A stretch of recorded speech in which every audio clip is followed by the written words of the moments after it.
എല്ലാവർക്കും good evening. നമ്മൾ ഒരു നല്ലൊരു സ്വപ്നമായിട്ടാണ് മുന്നോട്ട് പോകുന്നത്. ലോകത്ത് ബഹുഭൂരിപക്ഷം പേരും പഠിപ്പിന് വേണ്ടിയും പണത്തിന് വേണ്ടിയും പദവികൾക്ക് വേണ്ടിയും മറ്റ് പത്രാസുകൾ ഒപ്പിക്കാൻ വേണ്ടിയുള്ള ഓട്ടത്തിനിടയിൽ കാർഷിക സംസ്കാരം എന്നുള്ളത് ഇപ്പോൾ കാർഷിക വ്യവസായവും ആരോഗ്യ സംസ്കാരം എന്നുള്ളത് ആരോഗ്യ വ്യവസായമൊക്കെ മാറിക്കൊണ്ടിരിക്കുന്ന ഒരു കാലത്തിലാണ്. പക്ഷെ എല്ലാവർക്കും ഒരുപോലെ മനസ്സിലാവുന്ന ഒരു കാര്യം എന്താണെന്ന് വെച്ചാൽ ഈ വ്യവസായത്തിനിടയിൽ പല കാര്യങ്ങളും നമുക്ക് നഷ്ടപ്പെട്ടു പോകുന്നതാണ്. നല്ല അന്നം, നല്ല ബന്ധങ്ങൾ, ആരോഗ്യകരമായ കാഴ്ചപ്പാടുകൾ, മണ്ണിനോടും മനുഷ്യനോടും മറ്റ് സഹജീവികളോടുള്ള അലിവും കരുണയും എല്ലാം മനുഷ്യന്റെ ഉള്ളിന്റെ ഉള്ളിലുണ്ടെങ്കിലും പലപ്പോഴും ഈ ഓട്ടത്തിനിടയിൽ ഇതെല്ലാം കൈമോശം വരുന്നൊരു കാഴ്ചപ്പാടാണ്. പൊതുവെ പ്രകടമായിട്ടും തോന്നാം, പക്ഷെ ഉള്ളിന്റെ ഉള്ളിൽ ഇതെല്ലാവരിലും ഉണ്ട് എന്നതാണ് സത്യം. ഇപ്പോ ഇത്തരത്തിലുള്ള ആക്ടിവിറ്റീസ് കേരളത്തില് വേര് പിടിക്കുന്ന സമയത്ത് ആണ്, ഏകദേശം 40 വർഷത്തിനപ്പുറമാണ് മിനി വെറ്റ് നേച്ചർ ക്ലബ്ബ് എന്നുള്ളത് ഒരു പ്രസ്ഥാനം കേരളത്തിൽ ഉണ്ടായത്. ആദ്യത്തെ 10 നേച്ചർ ക്ലബ്ബുകളിൽ ഒന്നാണ്, രണ്ടാമത്തെ നേച്ചർ ക്ലബ്ബാണത്. അതിലുള്ള ഞങ്ങളുടെയൊക്കെ തല നരയ്ക്കാൻ തുടങ്ങി, ഭൂമി മാറാൻ തുടങ്ങി, പ്രകൃതി സംരക്ഷണം എന്നുള്ള കാഴ്ചപ്പാടുകൾ മാറാൻ തുടങ്ങി. എന്തായാലും പ്രകൃതിയും മനുഷ്യനും രണ്ടല്ല ഒന്നാണ് എന്നുള്ള വിശ്വസിച്ച, എന്നെ അതിന്റെ ബാലപാഠങ്ങൾ പഠിപ്പിച്ച അച്ഛൻ കഴിഞ്ഞ ജൂൺ 5-ാം തീയതി മരിച്ചു. അദ്ദേഹത്തിന്റെ സ്മരണ നിലനിർത്താൻ വേണ്ടിയുള്ള പ്രവർത്തനങ്ങളുടെ ഭാഗമാണ് ഈ പ്രവർത്തനം നടക്കുന്നത്. എല്ലാ മാസവും 10-ാം തീയതി 8 മണിക്ക് കേരളത്തിൽ കാർഷിക രംഗവും ആരോഗ്യ രംഗവും അങ്ങനെ ജനങ്ങളുടെ പ്രശ്നങ്ങളിൽ സജീവമായിട്ട് എന്ത് ചെയ്യാൻ പറ്റും, അതായത് ഒറ്റയ്ക്ക് ചെയ്യുന്ന പ്രവർത്തനങ്ങൾ, കൂട്ടായ പ്രവർത്തനങ്ങൾ എല്ലാം നടത്തുന്ന ധാരാളം സുഹൃത്തുക്കൾ കേരളത്തിലെമ്പാടുമുണ്ട്. അവരെ കളന്തിക്കര ഗ്രാമവാസികളെ, പുത്തമ്പേരിക്കര പഞ്ചായത്തിലെ നിവാസികളെ പരിചയപ്പെടുത്തുകയും അവരുടെ മുന്നേറ്റങ്ങളെ സഹായിക്കുന്ന രീതിയിൽ കണ്ണിയേർക്കുകയും ചെയ്യുക എന്നുള്ള ഒരു ഉദ്ദേശം മാത്രമാണ് ഇതിന്റെ പുറകിലുള്ളത്. പിന്നെ ഇന്ന് നമ്മൾക്ക് വിഷയം അവതരിപ്പിക്കാൻ വന്നിരിക്കുന്ന നാസർ സാറ് കേരളത്തിൽ അങ്ങോളം ഇങ്ങോളം കൃഷിയെക്കുറിച്ചും കൃഷിയുടെ എല്ലാ വശങ്ങളെ കുറിച്ചും മനസ്സിലാക്കിയ വ്യക്തിയാണ്. പ്രൊഫഷണലി ഒരു എഞ്ചിനീയർ ആണെങ്കിലും അതിന്റെ മേന്മകളും അദ്ദേഹത്തിന്റെ റൈറ്റിംഗ്സിലും ഒക്കെ ആ ഒരു എഞ്ചിനീയറിംഗ് ടച്ച് ഉണ്ട്. ഇതിന് തുടർന്ന് ഇതിൽ പങ്കെടുക്കുന്നവർക്ക് എങ്ങനെയാണ് ഒരു അടുക്കളത്തോട്ടം ഡിസൈൻ ചെയ്യണം എന്നുള്ള ഡിസൈനർ എന്നുള്ള രീതിയിൽ എല്ലാവർക്കും ഉപയോഗിക്കാവുന്ന രീതിയിൽ പ്രയോജനപ്പെടുത്താവുന്ന ഒരു കൈപ്പുസ്തകവും അദ്ദേഹം ഇന്ന് അയച്ചു തന്നിട്ടുണ്ട്. അതായത് 1.5 സെന്റിനുള്ളിൽ എന്തെല്ലാം കൃഷി ചെയ്യാൻ പറ്റും, അതെങ്ങനെയൊക്കെ ചെയ്യാൻ പറ്റും, ഇത് പ്രസംഗിക്കുക മാത്രമല്ല നിത്യജീവിതത്തിൽ ചെയ്യുന്ന ഒരു വ്യക്തി എന്നുള്ളതിലാണ് നാസർ സാറ് ഏറ്റവും ശ്രദ്ധേയമാവുന്നത്. വളരെ പച്ചയായിട്ട് സാധാരണക്കാർക്ക് മനസ്സിലാവുന്ന രീതിയിൽ കാര്യങ്ങൾ അവതരിപ്പിക്കാൻ ഏറ്റവും പ്രാപ്തിയുള്ള നാസർ സാറാണ് നമ്മളോടൊപ്പം ഉള്ളത്. അദ്ദേഹത്തെ ഈ ചടങ്ങിലേക്ക് വിഷയാവതരണത്തിന് വേണ്ടി ക്ഷണിക്കുന്നു. മറ്റ് പങ്കെടുക്കുന്ന എല്ലാവരെയും പേരെടുത്ത് പറയാതെ തന്നെ എല്ലാവരും പ്രധാനപ്പെട്ടവർ തന്നെയാണ്. എല്ലാ നല്ലവരുടെയും മുൻകൈയിൽ നമുക്ക് മുന്നോട്ട് പോകാം. അടുത്ത 5 വർഷത്തിനുള്ളിൽ മിനിമം ഒരു 93 വീടിലെങ്കിലും വിഷമില്ലാത്ത പച്ചക്കറി വീട്ടിൽ മുരുത്തി പറിച്ചു തിന്നാവുന്ന ഒരു അവസ്ഥ. അതായത് 60 വയസ്സ് കഴിഞ്ഞവർ 6 വയസ്സുകാരനിലെ കയ്യിലേക്ക് വിത്തുകൾ കൊടുക്കുന്ന ഒരു അവസ്ഥ. അവരോടൊപ്പം പച്ചപ്പ്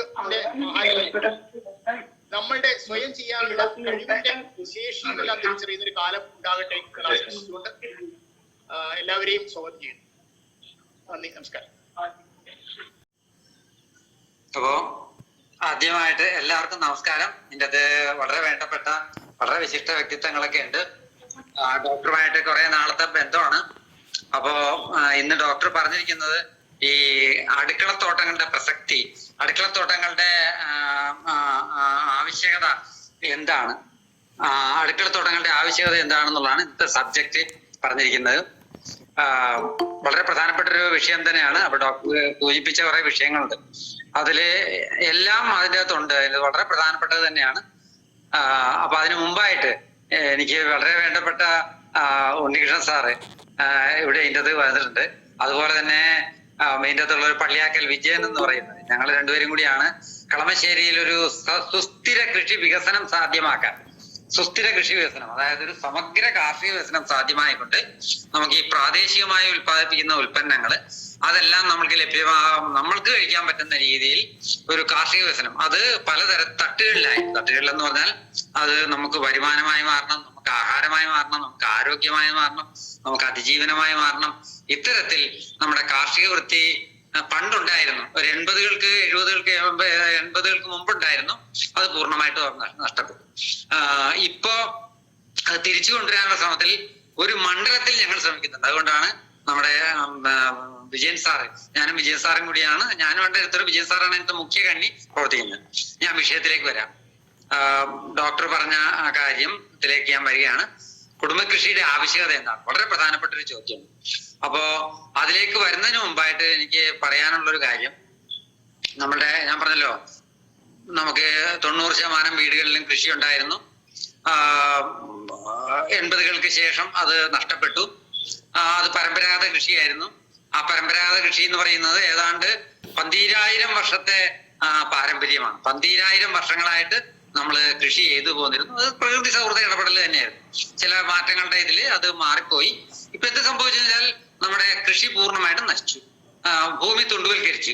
അപ്പൊ എന്ത് പറ്റിയെന്ന് പറഞ്ഞാൽ നമ്മളുടെ പണ്ട് ഓരോ വീടും ഒരു ആഗ്രോ എക്കോസിസ്റ്റം ഉണ്ടായിരുന്നു. ഒരു അഗ്രോ എക്കോസിസ്റ്റം, ഒരു കാർഷിക ആവാസ വ്യവസ്ഥ ഉണ്ടായിരുന്നു.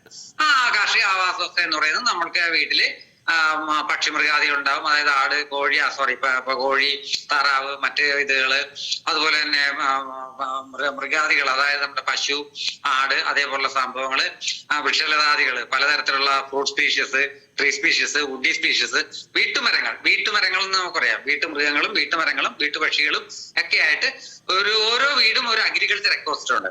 അപ്പൊ അത് എന്ത് ചെയ്തു, ഞാൻ പറഞ്ഞല്ലോ ഈ അടുത്ത കാലത്തായിട്ട് മാറി. അപ്പൊ എന്ത് സംഭവിച്ചു, ഇപ്പൊ നമ്മുടെ വീട്ടില് കാട്ടിലെ ആവാസ വ്യവസ്ഥയായിട്ട് മാറി. അപ്പൊ എന്ന് വെച്ചാൽ കാട്ടിലുള്ള സകലതും ഇപ്പൊ നമ്മുടെ വീട്ടിലുണ്ട്. കുറുനരിയായിട്ടും അതേപോലെ തന്നെ കീരിയായിട്ടും നമ്മുടെ ഉടുമ്പായിട്ടും, ഇതൊന്നും നമ്മുടെ ഇവിടെ ഇല്ലായിരുന്നാണ്. ഉടുമ്പായിട്ടും അതുപോലെ തന്നെ ധൃതരാഷ്ട്ര പച്ച പോലുള്ള കാട്ടിലെ ഇതായിട്ടും. അപ്പൊ കാടിന്റെ എക്കോസിസ്റ്റം ഇപ്പൊ വീട്ടിലേക്ക് മാറി. കാരണം എന്തുകൊണ്ടാണ്? വീട്ടിലെ എക്കോസിസ്റ്റം പോയി. ഇനി ഞാൻ വിഷയത്തിലേക്ക് വരികയാണ്. അപ്പോ എന്തിനാണ് ഈ കുടുംബകൃഷി അല്ലെങ്കിൽ നമ്മുടെ പച്ചക്കറി തോട്ടം അല്ലെങ്കിൽ അടുക്കളത്തോട്ടം? അത് ഞങ്ങൾ പറയുന്ന കുടുംബകൃഷി എന്നാണ്. Family farming. ഒരു കുടുംബത്തിലേക്ക് ആവശ്യമായിട്ടുള്ള പച്ചക്കറികൾ ഇപ്പൊ നമുക്ക് സ്ഥലപരിമിതി ഉള്ളതുകൊണ്ട് തുണ്ടുവൽക്കരിക്കപ്പെട്ടുകൊണ്ട് നമ്മുടെ വീട്ടിൽ പറമ്പിലോ ചട്ടിയിലോ നമ്മുടെ മണ്ണിൽ ഉൽപ്പാദിപ്പിച്ചെടുക്കാം. ആ ഉൽപാദനത്തിന് വേണ്ടിയിട്ട് നമുക്ക് എന്ത് ചെയ്യാം, നമ്മളുടെ വീട്ടിലെ മാലിന്യം തന്നെ നമ്മൾക്ക് അതിൻ്റെ അകത്ത് ഉപയോഗിച്ചുകൊണ്ട് നമ്മൾക്ക് എന്താക്കിയെടുക്കാം, ആ മണ്ണിന്റെ ആരോഗ്യത്തെ സംരക്ഷിച്ചുകൊണ്ട് നമ്മൾക്ക് വിളവുണ്ടാക്കിയെടുക്കാം. അപ്പോ നേരത്തെ ഡോക്ടർ പറഞ്ഞൊരു കാര്യത്തിലേക്ക് ഞാൻ വരികയാണ്. മണ്ണിന്റെ ആരോഗ്യം തന്നെയാണ് മനുഷ്യന്റെ ആരോഗ്യം. സോയിൽ ഹെൽത്ത് തന്നെയാണ്, മണ്ണിന്റെ ആരോഗ്യം തന്നെയാണ് മനുഷ്യന്റെ ആരോഗ്യം. മനുഷ്യന്റെ ആരോഗ്യം സാധ്യമായാൽ മാത്രമേ സമൂഹത്തിന്റെ ആരോഗ്യം സാധ്യമാവുള്ളൂ. മണ്ണിന്റെ ആരോഗ്യവും മനുഷ്യന്റെ ആരോഗ്യവും സമൂഹത്തിന്റെ ആരോഗ്യവും ഒത്തുചേർന്നാൽ മാത്രമേ സമഗ്ര ആരോഗ്യം, കോംപ്രിഹെൻസീവ് ഹെൽത്ത് സാധ്യമാവുള്ളൂ. നമ്മുടെ സമഗ്ര ആരോഗ്യം. ഈ സമഗ്ര ആരോഗ്യം പോയി. അതെന്തുകൊണ്ടാണ്? നമ്മുടെ അഗ്രോ എക്കോസിസ്റ്റം പോയതോടുകൂടി സമഗ്ര ആരോഗ്യം പോയി. അപ്പൊ എന്ത് സംഭവിച്ചു? നമുക്കറിയാം, ഈ സമൂഹത്തിന്റെ ആരോഗ്യം പോയതോടുകൂടി സാമൂഹ്യ അകലം കൂടി, സോഷ്യൽ ഡിസ്റ്റൻസ്, സമൂഹത്തിന്റെ ആരോഗ്യം പോയി. അപ്പൊ എന്ത് പറ്റി? സാമൂഹ്യ അകലം കൂടി. ഇനിയിപ്പോ നമുക്ക് ഈ സാമൂഹ്യ അകലം കുറയ്ക്കാൻ സമൂഹത്തിന്റെ ആരോഗ്യം വേണം. ആ ആരോഗ്യം കൊണ്ടുവരാൻ മണ്ണിന്റെ ആരോഗ്യത്തിന് വളരെ പ്രാധാന്യമുണ്ട്. മണ്ണിന്റെ ആരോഗ്യം തിരിച്ചു കൊടുക്കണം. എന്താണ് മണ്ണിന്റെ ആരോഗ്യം? അതുകൂടി പറഞ്ഞിട്ട് ഞാൻ ഇതിന്റെ വിഷയത്തിലേക്ക് കിടക്കുകയാണ്. ഇപ്പൊ അടുക്കളത്തോട്ടത്തിന്റെ പ്രസക്തി എന്താ? വളരെ പ്രധാനപ്പെട്ടൊരു ചോദ്യവുമാണ്, പ്രധാനപ്പെട്ട സബ്ജക്റ്റുമാണ്. അടുക്കളത്തോട്ടം എന്ന് പറയുന്നത് നമ്മുടെ ഭക്ഷ്യശൃംഖല, മനുഷ്യന്റെ ഭക്ഷ്യശൃംഖല എന്ന് പറയുന്നത് മറ്റേതൊരു ജീവജാലത്തിന്റെ ഭക്ഷ്യശൃംഖലയെക്കാളും വൈവിധ്യമാർന്ന. ബാക്കി എല്ലാവരും ഒന്നോ രണ്ടോ ചിലവർ അന്നജം മാത്രം കഴിക്കുന്നവരുണ്ട്, മറ്റ് ജീവജാലങ്ങളുടെയാണ്, ജന്തുവിഭാഗങ്ങളുടെയാണ്. ചിലവര് മറ്റേ പുല്ല് മാത്രം കഴിക്കുന്നവരുണ്ട്, ചിലർ പഴങ്ങൾ മാത്രം കഴിക്കുന്നവര്, ചിലവര് ഇത് കഴിക്കുന്നവര്. അങ്ങനെ 1-2 ഐറ്റംസ് കഴിക്കുന്നവരാണ് ഒട്ടുമിക്കത്. പക്ഷെ മനുഷ്യന്റെ ഭക്ഷ്യ ശൃംഖല എന്ന് പറയുന്നത് വൈവിധ്യമാർന്ന 5, ഡോക്ടർക്ക് അറിയാൻ പറ്റും, ഡോക്ടർ അതിനെ കുറിച്ച് വിശദമായിട്ട് പറയും. 5 കാര്യങ്ങൾ. അതിൽ ഒന്നെന്ന് പറയുന്നത് അന്നജം, നമ്മുടെ കാർബോഹൈഡ്രേറ്റ് എന്ന് പറയുന്നത്. അതിന് നമ്മൾ ധാന്യങ്ങള്, ചെറുധാന്യങ്ങള്, നമ്മുടെ കിഴങ്ങ് വർഗ്ഗങ്ങള്, ചക്ക പോലുള്ളത്, ബ്രെഡ് ഫ്രൂട്ട് പോലത്തെ കർപ്ലാൻ ചക്ക എന്നൊക്കെ പറഞ്ഞാൽ ഇതെല്ലാം നമുക്ക് അനുജമായിട്ട് എടുക്കാം. ഞങ്ങോട്ട് വിശദീകരിക്കുന്നില്ല. രണ്ടാമത് വരുന്നത് മാംസ്യം, പ്രോട്ടീനാണ്. അതിൽ നമുക്ക് സസ്യാഹാരികളാണെങ്കിൽ നമ്മൾക്ക് തൈര്, അതേപോലെ തന്നെ നെയ്യ്, പൾസസ്, പയർവർഗ്ഗങ്ങള്, ഇതെല്ലാം നമുക്ക് ഉൾപ്പെടുത്താം. മാംസാഹാരികളാണെങ്കിൽ മുട്ട, അതുപോലെ തന്നെ നമ്മുടെ മത്സ്യം, അതേപോലെ ഇറച്ചി, ഇത് നമുക്ക് ഉൾപ്പെടുത്താം. ഇനി മൂന്നാമത് വരുന്നത് മൂന്നാമത്തെ ഇതല്ല ഞാൻ പറഞ്ഞു, ഞാൻ ഓർഡറിൽ പറയുന്ന മാത്രമേ നമ്മുടെ നാരുകൾ അല്ലെങ്കിൽ ഫൈബർ എന്ന് പറയുന്ന പച്ചക്കറി വിഭാഗങ്ങളാണ്. ഇത് മൂന്നാമത് വരുന്നത്. നാലാമത് വരുന്നത് പഴങ്ങൾ, ആന്റി ഓക്സിഡന്റ് എന്ന് പറഞ്ഞ പഴങ്ങളാണ്. അഞ്ചാമത് വെള്ളം. ഇത് ചേർന്നതിനാൽ സമീകൃത ആഹാരം എന്ന് പറയുന്നത്. ആ സമീകൃത ആഹാരത്തിൽ ഏറ്റവും പ്രാധാന്യം പച്ചക്കറികൾക്കാണ്. പച്ചക്കറികൾ പാത്രത്തിൽ പാതി വേണമെന്നുള്ളതാണ്. പക്ഷെ ഇപ്പൊ നമ്മളൊന്നും വിധിയാറില്ല. ഈ പച്ചക്കറികളുടെ കാര്യത്തിൽ ഇത്തിരി കൂടുതൽ പറയാനുണ്ട്. ബാക്കിയെല്ലാം ഞാൻ വിശദമാക്കുന്നില്ല, കാരണം നമ്മുടെ സബ്ജക്റ്റിലേക്ക് മാറാൻ പാടില്ല.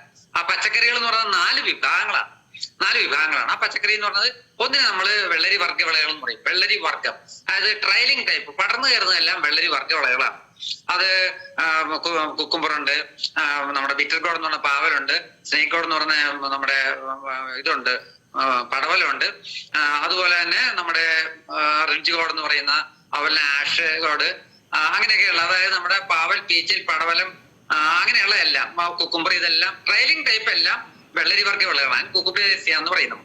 പിന്നെ സൊളാനേസിയ, അസ്ട്രേസിയ എന്നൊക്കെ നമ്മൾ പഠിച്ചിട്ടുള്ളതാണ്. അതൊന്ന് മുളക് വർഗ്ഗ വിളകൾ. മുളക് വർഗ്ഗം എന്ന് പറയുമ്പോഴത്തേക്കും അതിനകത്ത് വെള്ളരി മുളക് വർഗ്ഗം, സോറി തക്കാളി മുളക് വർഗ്ഗമാണ്, വഴുതന മുളക് വർഗ്ഗമാണ്, ക്യാപ്സിക്കം, അതെല്ലാം മുളക് വർഗ്ഗമാണ്. പിന്നെ വരുന്നത് ഇലക്കറികൾ എന്ന് പറയുമ്പോഴത്തേക്കും വ്യത്യസ്ത തരം ഇലക്കറികൾ. ആ ഇലക്കറികൾക്ക് ഒരു പ്രത്യേകത കേട്ടോ. അതൊരു നമുക്ക് 6 ഋതുക്കളുണ്ട്.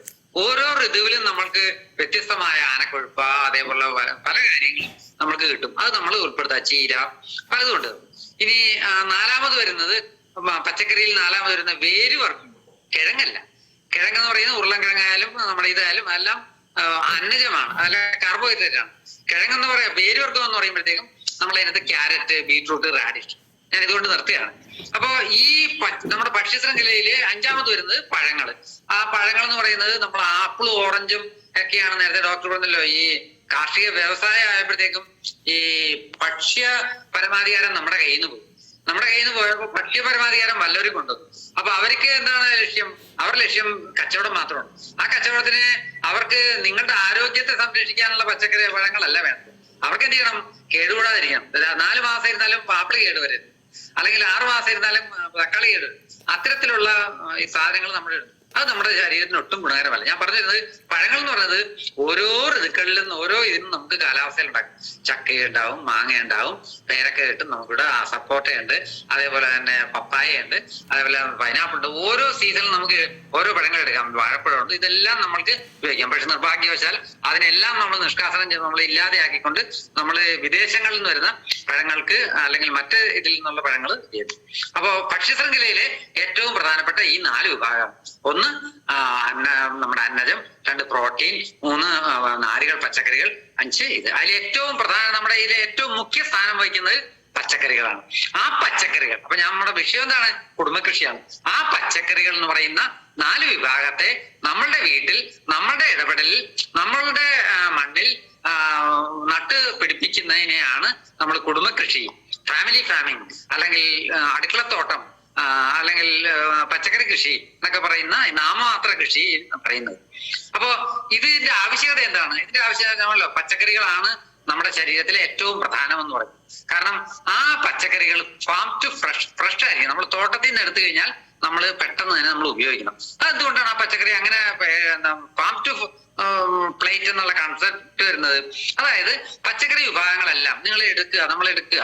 നമ്മൾ അതിന്റെ ഒരു ഉദാഹരണത്തിന് ഒരു വെണ്ടയ്ക്ക എടുത്തിട്ട് ഒരു 8 or 10 അല്ലെങ്കിൽ 10 or 16 മണിക്കൂർ കഴിയുമ്പോഴത്തേക്കും ഒരു പ്ലാസ്റ്റിക് കവറിലിട്ട് കെട്ടി വെച്ചാൽ അതിനകത്ത് ഒരു ബാഷ്പം പോകും, ഒരു മോയ്സ്ചർ വരും. അതായത് അതിൻ്റെ അകത്ത് ഇന്റേണൽ റെസ്പിറേഷൻ നടക്കും. അങ്ങനെ ഇന്റേണൽ റെസ്പിറേഷൻ നടന്ന പച്ചക്കറി വിഭാഗങ്ങളെല്ലാം അങ്ങനെയാണ്. അതിൻ്റെ അകത്ത് ഇന്റേണൽ റെസ്പിറേഷൻ നടന്നു കഴിഞ്ഞാൽ ആന്തരിക സ്വേദനം എന്ന് പറയും. അതിൻ്റെ അകത്തുള്ള നമ്മുടെ ഗുണഗണങ്ങൾ, അതിൻ്റെ അകത്തുള്ള ഈ ആന്റി ഓക്സിഡന്റ് പ്രോപ്പർട്ടി ആണല്ലോ ഏറ്റവും. നാരുകളാണ് ഫൈബർ എന്നൊക്കെ പറയുന്നത്. അത് നമ്മുടെ ഓക്സിഡൈസിങ് സ്ട്രെസ്സിനെ ഇല്ലാതെയാക്കും. ഡോക്ടറൊക്കെ കൂടുതൽ പറയും, അതുകൊണ്ട് ഞാൻ അതിന്റെ ഡീപ്പിലേക്ക് പോകുന്നില്ല. ഓക്സിഡൈസിങ് സ്ട്രെസ്സിനെ ഇല്ലാതെയാക്കാൻ നമുക്ക് എന്താണ് വേണ്ടത്? അത് ഈ പച്ചക്കറികൾക്ക് കഴിയും. അതുകൊണ്ടാണ് പച്ചക്കറികൾക്ക് പച്ചക്കറികൾ എന്നുള്ള പേര് വരാൻ കാര്യം. അത് പച്ചക്ക് കഴിക്കുക എന്നുള്ളതല്ല, ഫ്രഷ് ആയിട്ട് കഴിക്കുക എന്നുള്ള അർത്ഥത്തിലാണ് ആ പേര് വരുന്നത്. അപ്പൊ ആ പച്ചക്കറി 4 വിഭാഗങ്ങളാണ്. അത് നമ്മുടെ ഭക്ഷണത്തിൽ ഉണ്ടാകണം, അത് നമ്മുടെ വീട്ടിൽ വിളയണം. വാങ്ങിച്ചു കഴിഞ്ഞാൽ അത് നമ്മളുമായിട്ട് നമ്മുടെ ശരീരത്തിന് ഒരു വിധത്തിലുള്ള ഗുണവും ഉണ്ടാകില്ല. ഞാൻ ഈ വിഷയം വേണ്ട അതെങ്ങനെ കൃഷി ചെയ്യാന്നുള്ളത് പറയാം. അപ്പൊ ഇപ്പൊ നമ്മളെ അനുഭവിക്കുന്ന എല്ലാ പ്രശ്നങ്ങളുടെയും അടിസ്ഥാന കാരണം ഡോക്ടർ പറഞ്ഞ പോലെ തന്നെ ഈ പച്ചക്കറികളുമായിട്ട് നമ്മൾ കഴിക്കുന്നില്ല. 1, 2 അത് ഈ പറയുന്ന പ്രകൃതി സൗഹൃദ ഇടപെടലല്ല വിളഞ്ഞത്. അത് 2ാമത്തെ കാര്യം. 3ാമത്തെ കാര്യം അത് നമ്മളുടെ വീട്ടിലോ അല്ലെങ്കിൽ നമ്മുടെ പ്രദേശത്തോ വിളഞ്ഞതല്ല. പറഞ്ഞല്ല. അപ്പൊ പച്ചക്കറികൾക്ക് ഉണ്ടാകുന്ന ഗുണങ്ങൾ എന്ന് പറയുന്നത് 1 ഫ്രഷ് ആയിരിക്കണം. അതായത് എടുത്തു കഴിഞ്ഞാൽ അധികം താമസിയാണ്ട് തന്നെ നമ്മൾ പാചകം ചെയ്യാം. ഒരു 10 മണിക്കൂറിനുള്ളിലൊക്കെ പാചകം ചെയ്യാൻ. ഇപ്പൊ നമ്മൾ അങ്ങനെയല്ലേ. 2ാമത്തത് അത് പ്രാദേശികത്വം ഉണ്ട്. അപ്പൊ ചോദിക്കും എന്താണ് പ്രാദേശികത്വം? അങ്ങനെ പ്രാദേശികമാണ്. പച്ചക്കറികൾ എന്ന് പറയുന്നത് ഞാൻ പറഞ്ഞല്ലോ നമ്മുടെ ഓരോ ഋതുക്കളിലും പറ്റുന്ന വിളകള്. ആ ഋതുക്കളുടെ ഇതൊന്നും ഞാൻ പറയുന്നില്ല. അപ്പോ നമ്മളുടെ പ്രദേശത്ത് വിളഞ്ഞതിന് വളരെ പ്രാധാന്യം. അതെന്താണെന്നൊരു ചോദ്യം ചോദിക്കാം. അതായത് നമ്മൾ ജീവിക്കുന്ന ഇവിടുത്തെ സൂര്യപ്രകാശം, ഇവിടുത്തെ താപം, ഇവിടുത്തെ ഈർപ്പം, ഇവിടുത്തെ അന്തരീക്ഷമർദ്ദം, ഇവിടുത്തെ മറ്റേ അമ്ലക്ഷാര അനുപാതം, ഇതെല്ലാം നമ്മുടെ ഋതുക്കൾക്കനുസരിച്ച് മാറുന്നുണ്ട്. അപ്പൊ ആ ഋതുക്കളിൽ നമുക്ക് പ്രകൃതി ഇല്ലാതെ മനുഷ്യന് ജീവിക്കാൻ പറ്റില്ല. നേച്ചർ ഉണ്ടെങ്കിലേ ഫ്യൂച്ചർ ഉള്ളൂ. ഒറ്റ വാക്കത്രേ ഉള്ളൂ. ഞാൻ അതിന്റെ വിശദാംശങ്ങളിൽ പോയി ഒത്തിരി പോകും. അപ്പോ ഈ പ്രകൃതിയിൽ ഉണ്ടാകേണ്ട അതിലായിരിക്കണം വിളയേണ്ടത്. അത് വിളയണമെങ്കിൽ എന്ത് വേണം? അതിന് വേണ്ടത് ഈ പറഞ്ഞ നമ്മളുടെ സ്വന്തം ബയോമാസ്, നമ്മുടെ മാലിന്യം. ആ മാലിന്യം എന്നുള്ളത് നമ്മുടെ പക്ഷിമൃഗാദികളുടെ എടുക്കാം, അല്ലെങ്കിൽ തൊട്ടപ്പുറത്തെ പക്ഷിമൃഗാദികൾ എടുക്കാം, നമ്മുടെ വീട്ടിലെ സസ്യലതാദികളും മറ്റതെല്ലാം കൂടി ഡീകമ്പോസ് ചെയ്താൽ ഇറക്കാം. അതെല്ലാം മണ്ണിൽ വരുമ്പോൾ എന്തായിട്ട് മാറും? ഈ ബയോമാസ് കമ്പോസ്റ്റ് ആയിട്ട് മാറും. കമ്പോസ്റ്റ് ആകുമ്പോൾ അതിൻ്റെ അകത്ത് ധാതുക്കളുണ്ടായി, മൂലകങ്ങളായി, എല്ലാമായി. അതിൻ്റെ അകത്ത് മൈക്രോബ്സ്, ജീവാണുക്കൾ ഇതുണ്ടാവും. ആ മണ്ണിലായിരിക്കണം നമ്മുടെ പച്ചക്കറികൾ വിളയേണ്ടത്. ആ പച്ചക്കറികൾ എന്ന് പറയുന്നത് നമുക്ക് ഫാം ടു പ്ലേറ്റ് കൺസെപ്റ്റ് നമുക്ക് എടുത്ത് നമ്മുടെ ഇത് ചെയ്യാൻ പറ്റും. അപ്പൊ നമ്മുടെ ആരോഗ്യത്തെ സംരക്ഷിക്കാൻ ഒരേ ഒരു മാർഗം എന്ന് പറയുന്നത് എന്താണ്? അത് വിഷം മാത്രമല്ല, വിഷം അപകടകാരി തന്നെയാണ്. വിഷം എന്ന് പറയുന്നത് നമുക്കറിയാം.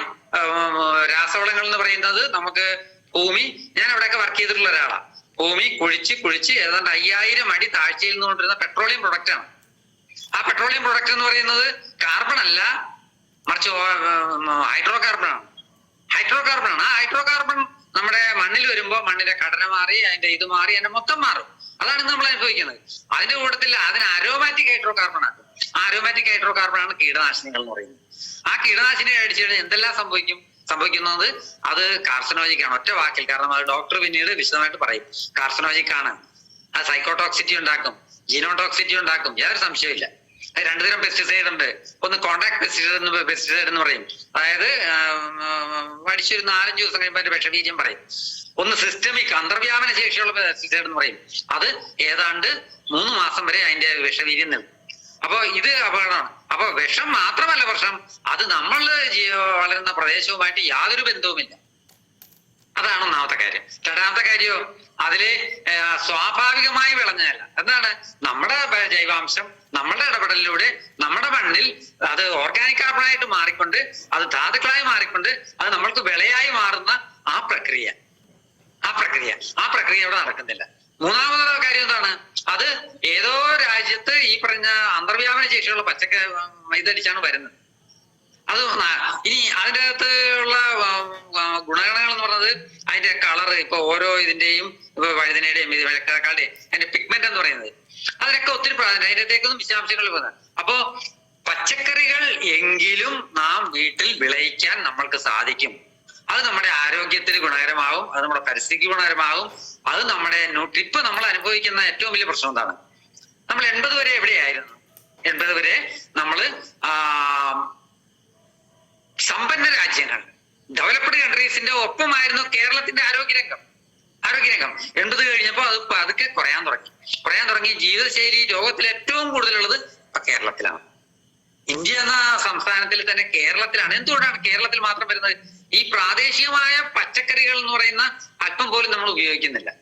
അല്പം പോലെ നമ്മുടെ ശരീരത്തിൽ ഓക്സിഡൈസിങ് സ്ട്രെസ് ഉണ്ടാവും. നമുക്കറിയാം, മെറ്റബോളിസം നടക്കുന്നു, ദഹന പ്രക്രിയ നടക്കുന്നു, അപ്പോഴത്തേക്കും ഫ്രീ റാഡിക്കൽ ഉണ്ടാകുന്നു. അതിന്റെ വിശദാംശങ്ങളിലേക്കും പോകുന്നില്ല, ടെക്നിക്കലാണ്. ഡോക്ടർ പറയും ആ സമയത്ത് ഫ്രീ റാഡിക്കലിനെ ഇല്ലാതാക്കാൻ നമുക്ക് ആന്റി ഓക്സിഡന്റ് വേണം. ഇത് ഏറ്റവും കൂടുതൽ കിട്ടുന്നത് പച്ചക്കറികളിൽ നിന്നാണ്. അതിനകത്ത് വൈറ്റമിൻസ് ഇറങ്ങിയിട്ടുള്ള മറ്റതും ഉണ്ട് കേട്ടോ. ഇപ്പൊ ഞാൻ പറഞ്ഞ ഈ 4 വിഭാഗങ്ങളല്ലാതെ നമുക്ക് നെല്ലിക്ക, നാരങ്ങ, അതേപോലെ തന്നെ നമ്മുടെ വാഴക്കൊടുപ്പൻ, അതേപോലെ തന്നെ നമ്മുടെ മുരിങ്ങ, ഇതിലൊക്കെ ഉണ്ട്. പക്ഷേ ഈ പച്ചക്കറികൾ നമ്മൾ അല്പം പോലും തരാം. അപ്പൊ ഈ പച്ചക്കറികൾ നമ്മുടെ നിത്യജീവിതത്തിൽ നിന്നും പിന്മാറിയതാണ് നമ്മുടെ ആരോഗ്യരംഗം ഇത്ര മാറാൻ കാരണം. ഒപ്പം നമ്മുടെ പരിസ്ഥിതി ജീവിക്കണം. അതേ നമുക്ക് ഒറ്റ മാർഗമുള്ളൂ ആരോഗ്യത്തെ പിടി നിർത്താൻ. സാമൂഹിക അകലം കൂടി അതിനെ കുറയ്ക്കണം, സാമൂഹിക ആരോഗ്യം കുറയ്ക്കണം. ഇത് രണ്ടും ഇൻവേഴ്സൽ പ്രൊപ്പോർഷൻ. അപ്പൊ അതിന് വേണ്ടിയിട്ട് നാം എന്ത് ചെയ്യണം? നമ്മളുടെ വീട്ടിൽ ടെറസിലോ ഈ പച്ചക്കറികൾ വിഭാഗം എന്ന് പറയുന്ന 4 എണ്ണം, ആ 4 എണ്ണത്തിൽ 24 വിഭാഗങ്ങൾ. ഇപ്പൊ നമുക്ക് വെള്ളരി വർഗം എന്ന് പറയുന്നത് 4 എണ്ണം ഉണ്ടല്ലോ. അതിനകത്ത് പാവല്, പീച്ചില്, പടവലം, കുക്കുംബർ, ഇതൊക്കെ നമുക്ക് ആഴ്ചയിൽ 1 or 2 മതി.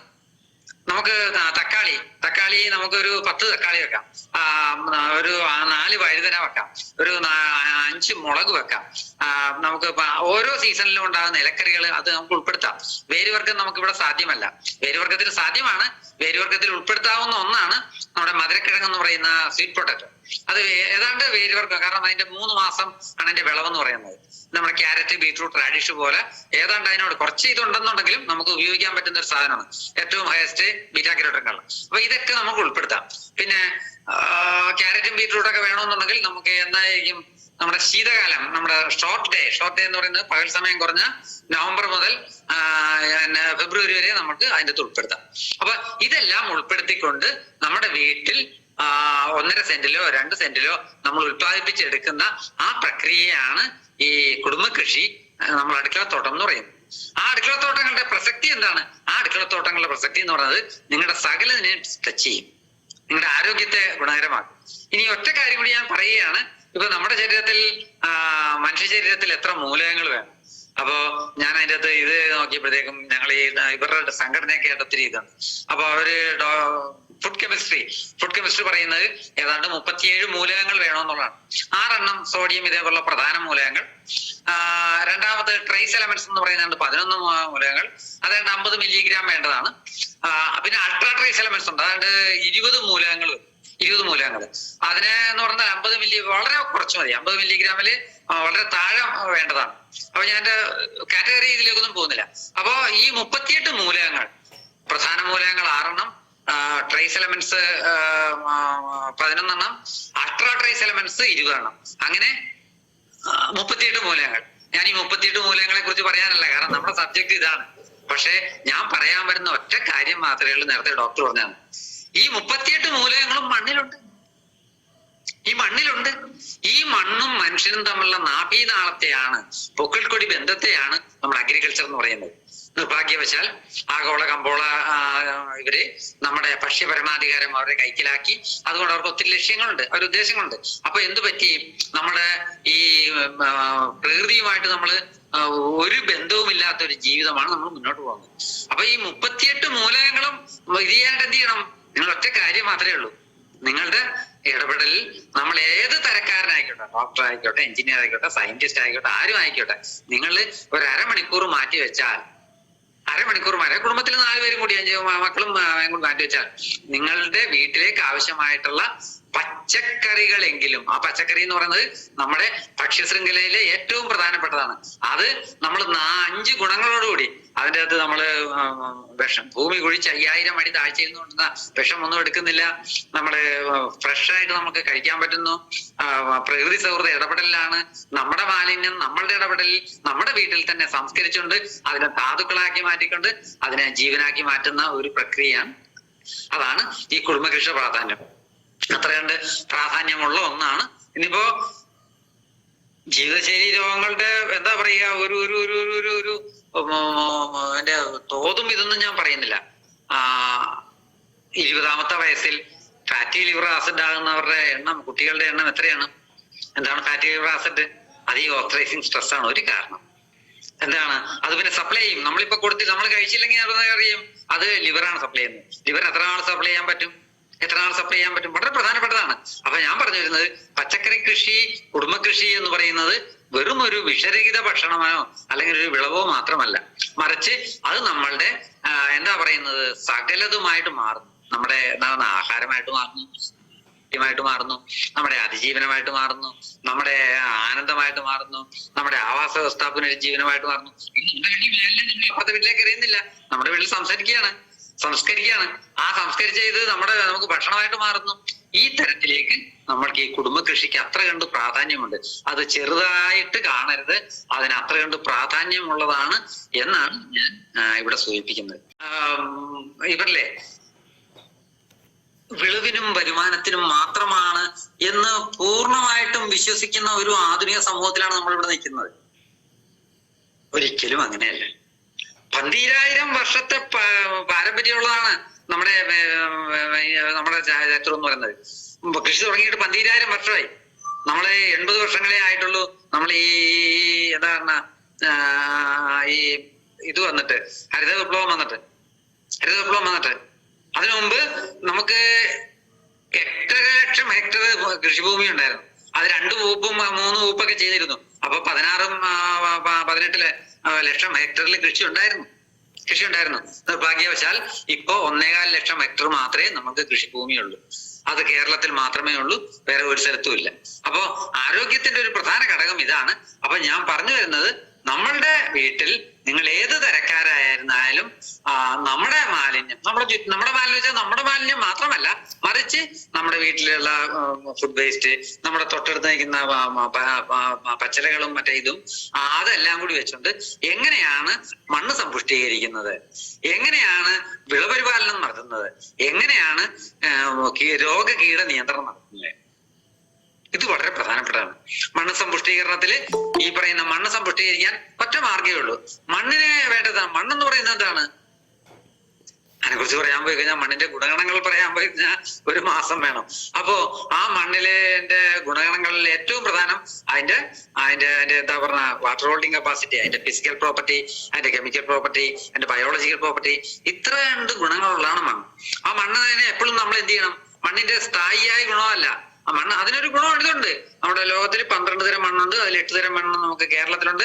അതിൽ വനമണ്ണ്, തീരദേശ മണ്ണ്, ഇതിന്റെ മണ്ണ്, പരുത്തിക്കരി മണ്ണ്, അങ്ങനെ പലതരത്തിലുണ്ട്. പല സ്ട്രക്ചറും അതിനുണ്ട്. പക്ഷെ ഏത് മണ്ണിനെയും നമ്മൾക്ക് ആരോഗ്യമുള്ളതാക്കാം. എങ്ങനെ? നമ്മളുടെ ബയോമാസ് ആ മണ്ണിലേക്ക് കൊടുത്തുകൊണ്ട് അവിടെ ഒരു മൈക്രോബിയൽ പ്രവർത്തനത്തിൽ അത് എന്തായിട്ട് മാറുന്നു? ധാതുക്കളായിട്ട് മാറുന്നു. ഇത്രേ പ്രവർത്തനമുള്ളൂ. അപ്പൊ അതിന് നാം എന്ത് ചെയ്യണം എന്നുള്ളതാണ് പറയുന്നത്. അതുകൂടാണ്ട് 1-2 കാര്യം കൂടി പറഞ്ഞിട്ട് ഞാൻ പെട്ടെന്ന് ഇത് വൈൻഡപ്പ് ചെയ്യാം. എന്റെ വിഷയത്തിലേക്ക് വരാം. എങ്ങനെയാണ് ഇത് സാധ്യമാകുന്നതെന്ന് ഞാൻ പറഞ്ഞുതരാം. അതില് ഏറ്റവും പ്രധാനപ്പെട്ട 1-2 ഘടകങ്ങളുണ്ട്. അപ്പോ പച്ചക്കറി കൃഷിയില് ഈ സീസൺ കൂടി ഇതുണ്ട്. ഓരോ സീസണിലും നമുക്ക് എല്ലാ കാലത്തും ഉണ്ടാകില്ല. അപ്പോ ഇപ്പൊ നമുക്കൊരു പുതിയൊരു ഇത് വരുന്നുണ്ട്. പ്രകൃതി എന്തിനാണ്, നമുക്ക് കല എന്തിനാണ്, നമുക്ക് സാഹിത്യം എന്തിനാണ്, നമ്മൾക്ക് ഇതെന്തിനാണ്, അങ്ങനത്തെ ഒരു ഇത് പല സ്ഥലത്തും ഇപ്പൊ ഞങ്ങൾ കോളേജുകളിലൊക്കെ പോകുമ്പോൾ പറയാറുണ്ട്. ഒറ്റ ചോദ്യം മാത്രമേ ഞാൻ ചോദിക്കുന്നുള്ളൂ: എന്തിനു വേണ്ടിയിട്ടാണ് ഈ സൂര്യന്റെ പുറകെ കിടന്ന് ഈ ഭൂമി കിടന്ന് ഓട്ടോടുന്നത്? അത് കാലുവത്ത നായെ പോലെ ഈ ഓട്ടം ഓടുകയാണ്. എന്താണ്? ഒറ്റ കാര്യമുള്ളൂ, ഒറ്റ ആളുടെ മാത്രമേ ഇതുള്ളൂ. ഇപ്പൊ നമുക്കല്ലേ ഈ അണ്ടകടാകത്തില് അല്ലെങ്കിൽ ഈ പ്രപഞ്ചത്തില് നമ്മളുടെ സൗരയൂഥം എന്ന് പറയുന്ന 27 നക്ഷത്രങ്ങളും 9 ഗ്രഹങ്ങളും ഭൂമിയിൽ മാത്രമേ ജീവനുള്ളൂ. ആ ഭൂമി സൂര്യന്റെ പുറകെ കിടന്ന് ഓടുന്നതിന് കാര്യം സൂര്യനിൽ മാത്രമേ ഊർജമുള്ളൂ. ആ ഊർജം ഭൂമിയിൽ എല്ലായിടത്തും ഒരേപോലെ കിട്ടണം. ഇല്ലേ, പണ്ട് നമ്മുടെ ഇതിന്റെ ഋഗ്വേദത്തില് നമ്മുടെ വരുണൻ മറ്റേ സോഷ്യൽ സയന്റിസ്റ്റ് ആണെന്ന് പറയും. കാരണം ഭൂമിയിൽ പെയ്യുന്ന മഴ എല്ലാവർക്കും ഒരേപോലെ കിട്ടണമെന്ന് ഒരു ചരിത്രമുണ്ട്. ഞാൻ അങ്ങോട്ടൊന്നും പോകുന്നില്ല. എന്ന് പറഞ്ഞവരെ എല്ലാവർക്കും ഒരേപോലെ കിട്ടണം. അതിന് വേണ്ടിയിട്ട് ഈ ഓട്ടം ഓടുന്നത്. ആ സൂര്യപ്രകാശം നമ്മളുടെ ചെടികളിൽ വന്ന് ഉണ്ടാകുന്ന പ്രക്രിയ അപ്പൊ അതിനെയൊക്കെ നമ്മൾ നിസ്സാരവൽക്കരിച്ചിട്ടുണ്ട്, ശാസ്ത്രീയവൽക്കരിച്ചിട്ടുണ്ട്. ഇതിലൊന്നും കാര്യമില്ല, എല്ലാം നമ്മൾ മേടിച്ചു കഴിച്ചാൽ മതി എന്ന് പറയുന്ന ആ കമ്പോള സംസ്കാരം, ആ ഈ പറഞ്ഞ കോർപ്പറേറ്റുകളുടെ സംസ്കാരത്തിൽ നിന്ന് നാം മാറിയേ നമ്മൾക്ക് അടിസ്ഥാനമായിട്ട് നിൽക്കാൻ കഴിയൂ. അതാണ് ഇതിലെ കാര്യം. ഈ പറഞ്ഞ നമ്മുടെ ബയോമാസ് മണ്ണിൽ ചെടിയിൽ വരുന്നു. അപ്പൊ ചെടിക്ക് എത്ര മൂലകങ്ങൾ വേണമെന്നൊരു ചോദ്യം ചോദിക്കും. അപ്പൊ ചെടിക്ക് മൂലകങ്ങൾ വേണ്ടേ? ഇതിട്ട് കൊടുത്താലേ പറ്റുള്ളൂ. ചെടിയുടെ നമ്മളൊന്ന് ആ സയൻസ്, കെമിക്കൽ സയൻസ് നോക്കിക്കഴിഞ്ഞാൽ ചെടിക്ക് എന്ത് വേണം? ചെടി ചെയ്യുന്ന ഒറ്റ കാര്യം മാത്രമേ ഉള്ളൂ. വെള്ളം വലിച്ചെടുക്കുന്നു. വെള്ളം ഇതിന്റെ മെത്തേഡിലാണ്, ഓസ്മോസ് പ്രിൻസിപ്പിൾ വഴി നേരെ ഇതിലേക്ക് കയറുന്നു. ആയിരുന്നു ഹൈഡ്രജനെ സെപ്പറേറ്റ് ചെയ്യുന്നു. ഹൈഡ്രജനും അന്തരീക്ഷത്തിൽ നിന്ന് ഏറ്റെടുക്കുന്ന കാർബൺ ഡൈ ഓക്സൈഡും പിടിച്ച് രണ്ടും മാത്രം മതി. അപ്പൊ ചോദിക്കും, പിന്നെ എന്തിനാണ് ഈ മൂലകങ്ങളെല്ലാം? ഇത് രണ്ടും ഉണ്ടെങ്കിൽ അത് കാർബോഹൈഡ്രേറ്റ് ഉത്പാദിപ്പിച്ചു കഴിഞ്ഞു. അപ്പൊ ചോദിക്കും, എന്തിനാണ് ഈ മൂലകങ്ങൾ? ആ മൂലകങ്ങൾ ഈ മണ്ണിൽ നടക്കുന്ന ഒരു പ്രക്രിയയുണ്ട്. അതിന്റെ പേരാണ് ഈ പറയുന്ന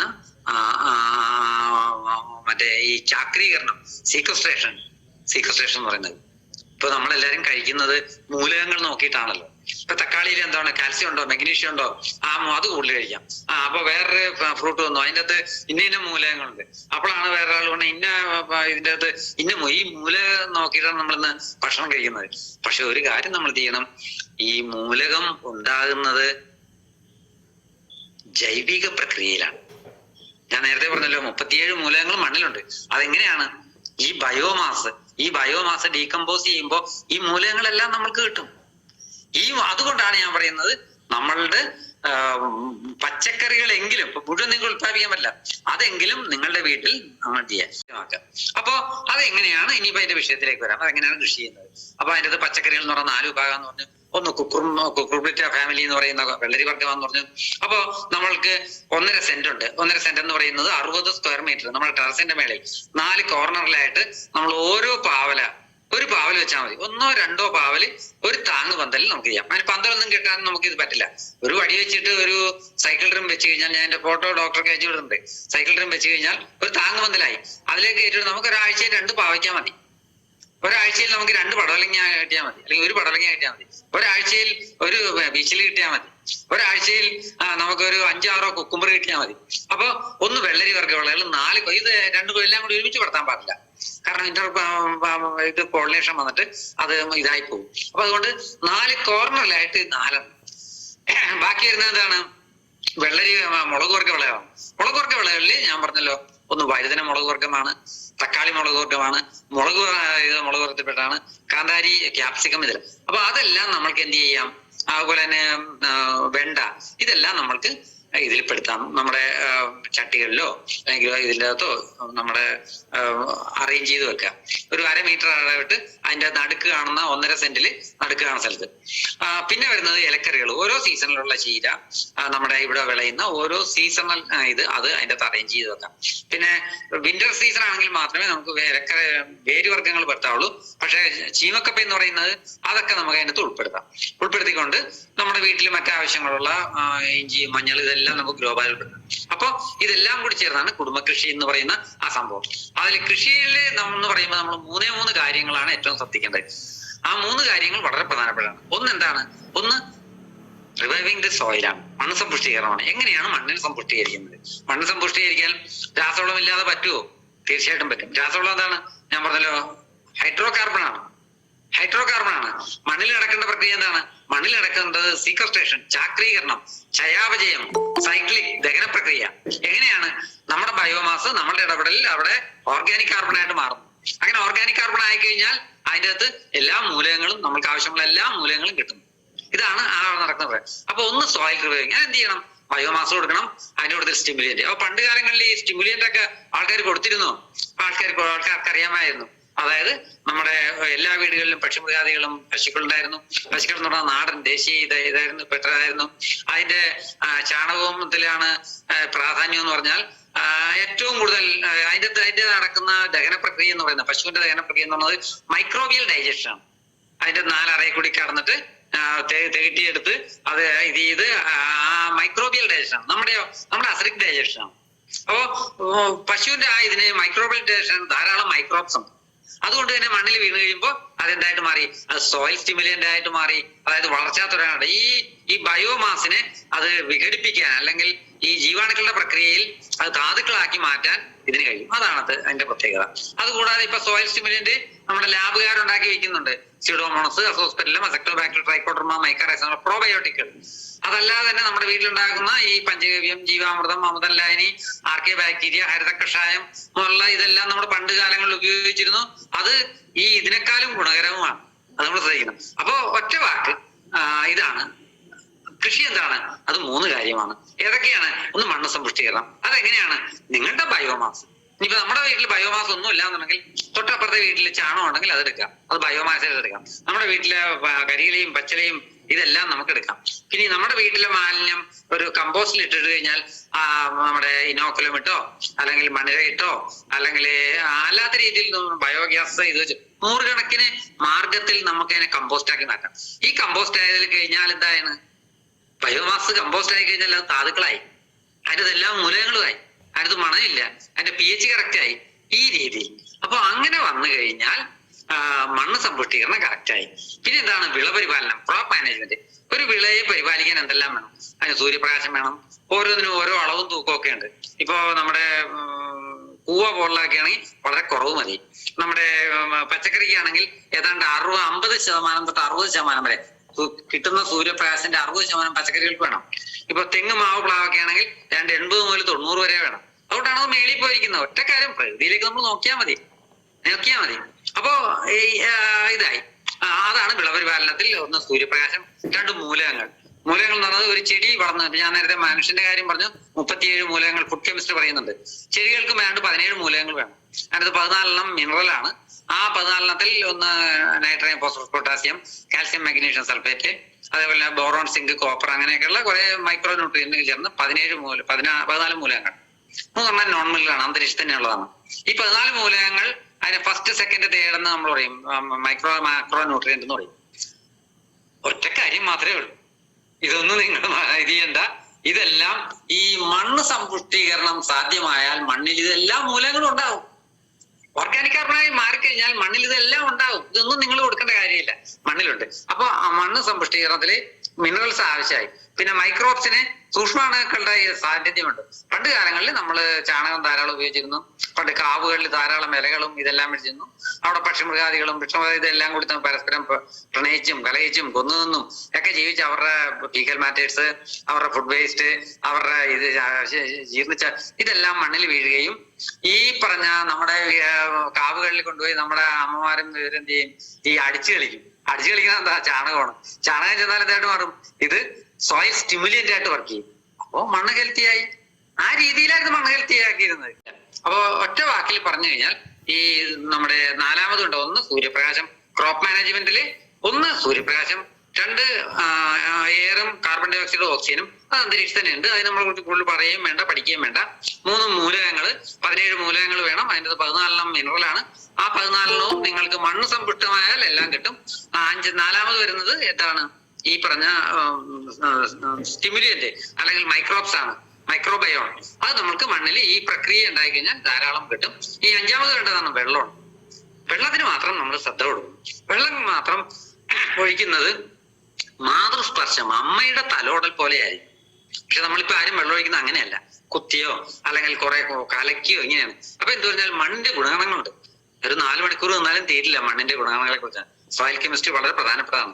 അപ്പോ ആ രചന, ഘടന, സുസ്ഥലം, ഗാഢത, അതിന്റെ മറ്റേ എന്താ പറയുക, ഈ CEC, കാറ്റയോൺ എക്സ്ചേഞ്ച് കപ്പാസിറ്റി, ധനായണ വിനിമയ കൈമാറ്റം, അങ്ങനെയൊക്കെയുള്ള ഒത്തിരി പ്രക്രിയകളുണ്ട്. ഇതെല്ലാം നഷ്ടപ്പെട്ടു പോകും. അതുകൊണ്ട് വെള്ളം ഒഴിക്കുന്നത് അമ്മയുടെ തലോടൽ പോലെ, സ്പർശം പോലെ ആയിരിക്കണം. അത്ര പതുക്കെ. അത് നമ്മുടെ മഴവെള്ളം കുത്തി വീണാലും സംഭവിക്കും. ഇപ്പോ അത്തരം മഴയാണല്ലോ, മേഘവിസ്ഫോടനമാണ്. അപ്പൊ അത് വരാൻ പാടില്ല. ഇത്രയും ചെയ്താൽ വിളപരിപാലനം ഒക്കെ ആയി. അപ്പൊ മണ്ണ് സമ്പുഷ്ടീകരണം ഒക്കെ ആയി, വിളപരിപാലനം ഒക്കെ ആയി. ഇനി കീടനിയന്ത്രണം. കീടനിയന്ത്രണത്തിൽ നമ്മൾ ഈ പറയുന്ന പോലെ കീടനാശിനി കൊണ്ട് ഇതല്ല. ചെടികളുടെ വളർച്ച കൃത്യമായി അതിന്റെ ഹെൽത്ത് വന്നു കഴിഞ്ഞാൽ അതിൻ്റെ അകത്ത് ആൽക്കലോയിഡുകൾ നിർമ്മിക്കും. ആൽക്കലോയിഡ് നിർമ്മിച്ചാൽ അത് കീടങ്ങളെ പ്രതിരോധിക്കും. പ്രതിരോധിക്കും. പിന്നെ ഉള്ളത് ഈ കീടങ്ങൾ വരുന്നത് അതിന്റെ മണം പിടിച്ചുകൊണ്ടാണ്. ഈ മണത്തെ മാസ്ക് ചെയ്യാനായിട്ട് നമ്മൾ വേപ്പെണ്ണ പോലുള്ള ഇത് മാസ്ക് ചെയ്ത് കളയും. അതുപോലെ തന്നെ നമ്മുടെ ഈ മത്സ്യരസായനം മൊട്ടരസായനം വെച്ചാൽ ഈ മണം മാസ്ക് ചെയ്ത് കളയും. അപ്പൊ ചെടികൾക്കൊന്നും ഇത് ചെയ്യാൻ. പിന്നെ കുറച്ച് ചെറിയ മാർഗങ്ങളുണ്ട് കുറെ ഇതിനെ നിയന്ത്രിക്കുന്നത്. അത് നമുക്ക് അടുത്ത ക്ലാസ്സിൽ ചെയ്യാം. കീട നിയന്ത്രണം ഒരു വലിയ സബ്ജക്റ്റ് ആണ്, ഇത് ചെയ്യാം. അപ്പൊ ഞാൻ പറഞ്ഞ കൃഷിയുടെ 3 ഇത് ഇത്രയേ ഉള്ളൂ. ഒന്ന് മണ്ണ് സമ്പുഷ്ടീകരണം. അപ്പൊ അങ്ങനെ സമ്പുഷ്ടീകരിച്ച മണ്ണ് നമ്മൾ കവറിലാക്കുന്നു. ആ കവറിലേക്ക് നമ്മൾ ചെടികൾ നടുന്നു. ആ ചെടികൾ ഒന്നെങ്കിൽ നഴ്സറികളിൽ നിന്ന് വാങ്ങിക്കാം, ഇല്ലെങ്കിൽ നിങ്ങളുടെ വീട്ടിൽ നിന്ന് കളക്ട് ചെയ്ത പരമ്പരാഗത വിത്തിനങ്ങൾ. അത് വളരെ പ്രധാനപ്പെട്ടതാണ് കേട്ടോ. പരമ്പരാഗത വിത്തിനങ്ങൾ എന്താണ്? പരമ്പരാഗത വിത്തിനങ്ങള് ഓരോ കാലത്തിനും ദേശത്തിനും കാലാകാലത്തിനും ഇതിനനുസരിച്ചുകൊണ്ട് നമ്മളുടെ ഇതിലുണ്ടായിക്കൊണ്ടിരുന്ന വിളകളുണ്ട്. 3000 നെല്ലുകൾ ഉണ്ടായിരുന്നു കേട്ടോ. ഏതാണ്ട് 30,000 വ്യത്യസ്ത വെറൈറ്റികൾ നമുക്ക് ഇതിലുണ്ടായിരുന്നു. ഇപ്പൊ എത്രയായി? ഏതാണ്ട് 100-ൽ താഴെയായിട്ട് മാറി. 100-ൽ താഴെയായിട്ട് മാറി. അതൊരു 30 വർഷത്തെ ഇതുകൊണ്ട് വന്നാണ്. അപ്പൊ അന്ന് നമ്മൾക്ക് മൊത്തത്തിലായിട്ട് 150 മരുന്നുകൾ മതിയായിരുന്നു. മരുന്നുകൾ കൊണ്ട് നമ്മുടെ എല്ലാ പ്രശ്നങ്ങളും കറക്റ്റ് ചെയ്യാമായിരുന്നു. 150 തരം മരുന്നേ ഉണ്ടായിരുന്നില്ല. ഞാൻ വിശദാംശങ്ങളിലേക്ക് പോകുന്നില്ല. ഇപ്പൊ ഡോക്ടർക്ക് അറിയാൻ പറ്റും. ഇന്ന് 3 ലക്ഷത്തിന് മേലെ മരുന്നുകളുണ്ട്. അപ്പോ നമ്മുടെ പരമ്പരാഗത ഇനങ്ങളെ ഇല്ലാതെയാക്കിയതിന്റെ ലക്ഷ്യം മനസ്സിലായി കാണുമല്ലോ. അപ്പൊ അത് പരമ്പരാഗത വിത്തിനങ്ങൾ നമുക്ക് പല സ്ഥലത്തു നിന്നും കളക്ട് ചെയ്യാം. അങ്ങനെ വിത്ത് ഇട്ട് നമ്മൾ മുളപ്പിച്ച് അത് ചെടിയിൽ ഈ പറഞ്ഞ കവറിൽ നടുക. വിളപരിപാലനത്തിൽ ഈ 5 കാര്യങ്ങളും സൂക്ഷിക്കുക. കീടനിയന്ത്രണം അതിന് മാത്രമായിട്ട് പിന്നീട് ഒരു ക്ലാസ് എടുക്കാം. ഞാൻ പറഞ്ഞല്ലോ അതിന്റെ പ്രകൃതി സൗഹൃദ ഇടപെടലാണെന്നുണ്ടെങ്കിൽ തീർച്ചയായിട്ടും ഈ പറഞ്ഞ ആ ചെടിക്ക് കീടങ്ങളെ പ്രതിരോധിക്കാനുള്ള ഒരു ശേഷിയുണ്ട്. പക്ഷെ ഇപ്പൊ അങ്ങനെയല്ല. ഇപ്പൊ വരുന്നത് എന്താണ്? നമ്മള് ഹൈബ്രിഡ് ആണ്, സങ്കരയിനത്തിൽപ്പെട്ടതാണ്. പിന്നെ വരുന്നത് എന്താണ്? പാർത്തനോകാർപ്പി എന്ന് പറയുന്ന അതിൻ്റെ അകത്തൊരു ഇത് കൊടുത്തുണ്ട്. അതിന്റെ എന്താ പറയുക, ഈ കുക്കുംബറൊക്കെ ഈ ഇംഗ്ലീഷ് കുക്കുംബർ എന്നാ പറയും. അതിനകത്ത് ആൺപൂ ഉണ്ടാകില്ല, മുഴുവൻ പെൺപൂവാണ്. അതിന് പരാഗണം വേണ്ട. കുക്കുംബിറ്റ ഫാമിലി എന്ന് പറയുന്ന എല്ലാം പരാഗണം വേണ്ടതാണ്. അതിന് പാർത്തനോകാർപ്പി എന്ന് പറയും. അതിന്റെ വിശദാംശങ്ങളിലേക്ക് പോകുന്നില്ല. പിന്നെ പല ജനിതക മാറ്റം വരുത്തിയ വിത്തിനങ്ങളാണ്. അങ്ങനെ ഇങ്ങനെ വ്യത്യസ്ത തരം വിത്തിനങ്ങളുണ്ട്. ഇതൊന്നുമല്ല നമുക്ക് വേണ്ടത്. നമ്മൾക്ക് വേണ്ടത് എന്താണ്? പ്രകൃതി സൗഹൃദ ഇടപെടലാണ്. ആ പ്രകൃതി സൗഹൃദ ഇടപെടലിന് ഈ ഇത്തരം നമ്മുടെ പരമ്പരാഗത വിത്തിനങ്ങൾ നമ്മൾക്ക് പരമാവധി കളക്ട് ചെയ്യാം. അത് ഒരു വലിയ നമ്മുടെ ആരോഗ്യതാണ്, നമ്മുടെ പരിസ്ഥിതിയാണ്, നമ്മുടെ പോഷക ശോഷണമാണ്. ഇപ്പോ നമ്മളുടെ ഏറ്റവും വലിയൊരു പ്രശ്നം ജീവിതശൈലി രോഗങ്ങള് ഏറ്റവും കൂടുതലുണ്ട്. മറ്റു രോഗങ്ങളുണ്ട്. 10-ൽ 7 പേര് ഗുളിക കഴിക്കുന്നു, 6 പേരോളം ഗുളിക കഴിക്കുന്നവരാണ്. ഒരു 10 വർഷം കൂടി കഴിഞ്ഞാൽ അത് 8-ലേക്കും അതിലേക്ക് മേളിലേക്ക് പോകും. അതുപോലെ തന്നെ നമ്മുടെ ന്യൂട്രിയൻ ഡെഫിഷ്യൻസി. ഇപ്പൊ കഴിഞ്ഞ ദിവസം ഒരു വലിയ സമ്പന്ന കോളേജില് ഒരു കുട്ടിക്ക് ആക്സിഡന്റ് വന്നിട്ട് അതിനെ ആശുപത്രി കൊണ്ടുപോയപ്പോ അവരുടെ കൂട്ടത്തിൽ വന്നത് 10-12 പേര് ബ്ലഡ് കൊടുക്കാൻ വന്നപ്പോ എന്ത് സംഭവിച്ചു എന്ന് വെച്ചാൽ എല്ലാരും വന്നത് മേഴ്സസ് ബെൻസിനൊക്കെയാണ് വന്നത്. കുട്ടികളാണ്. അവരുടെ വീട്ടിൽ അത്ര സമ്പന്നരാണ്. അവർക്കൊക്കെ ഈ ന്യൂട്രിയൻ ഡെഫിഷ്യൻസി, പോഷക ശോഷണം ഉണ്ട്. അവർക്ക് ഇതിനൊന്നും ഇതില്ല. പകുതിയിൽ കൂടുതൽ പേരെ എടുക്കാൻ പറ്റിയില്ല. അപ്പൊ അതൊരു വലിയ വിഷയമായിട്ടൊന്ന് മാറുന്നു. അപ്പൊ ഇതിനെയൊക്കെ പരിഹരിക്കാൻ ഒരു മാർഗം എന്ന് പറയുന്നത് നമ്മുടെ ഭക്ഷ്യശൃംഖലയിലെ പച്ചക്കറികളാണ്. ആ പച്ചക്കറികൾ 4 വിഭാഗങ്ങളില് 24 എണ്ണം എന്നൊക്കെ പറഞ്ഞത് നമ്മൾക്ക് മുഴുവൻ തുക ഒരു 10-12 ഇനമെങ്കിലും വീട്ടിൽ വെച്ച് വളർത്തിക്കൊണ്ട് നമ്മളുടെ അത് ആഹാരമായി, ആരോഗ്യമായി, അതിജീവനമായി, ആവാസ വ്യവസ്ഥ പുനരുജ്ജീവനായി, ഇങ്ങനെ ബഹുതല സ്പർശിയായ, ബഹുമുഖമായ, അല്ലെങ്കിൽ എന്താ പറയുന്ന സമഗ്രമായ ഒക്കെ ആയിട്ടുള്ള ഒരു പ്രക്രിയയുടെ പേരാണ് അഗ്രികൾച്ചർ. അത് കേവലമായ വിളവാണ്, കേവലമായ വരുമാനമാണ്, അല്ലെങ്കിൽ അതൊരു വിഷരഹിത ഭക്ഷണമാണ് എന്നൊക്കെ പറഞ്ഞതിനെ കേവലമാക്കി കളഞ്ഞു. ഒരിക്കലുമല്ല. ഒറ്റ കാര്യം കൂടി പറഞ്ഞിട്ട് ഞാൻ എന്റെ ഇതിലേക്ക് വരികയാണ്. എന്റെ സമയം എന്തോരുണ്ടെന്ന് എനിക്കറിയില്ല. ഇത് വലിയ സബ്ജക്റ്റ് ആയതുകൊണ്ട് ഒത്തിരി കാര്യങ്ങൾ പറയാനുണ്ട്.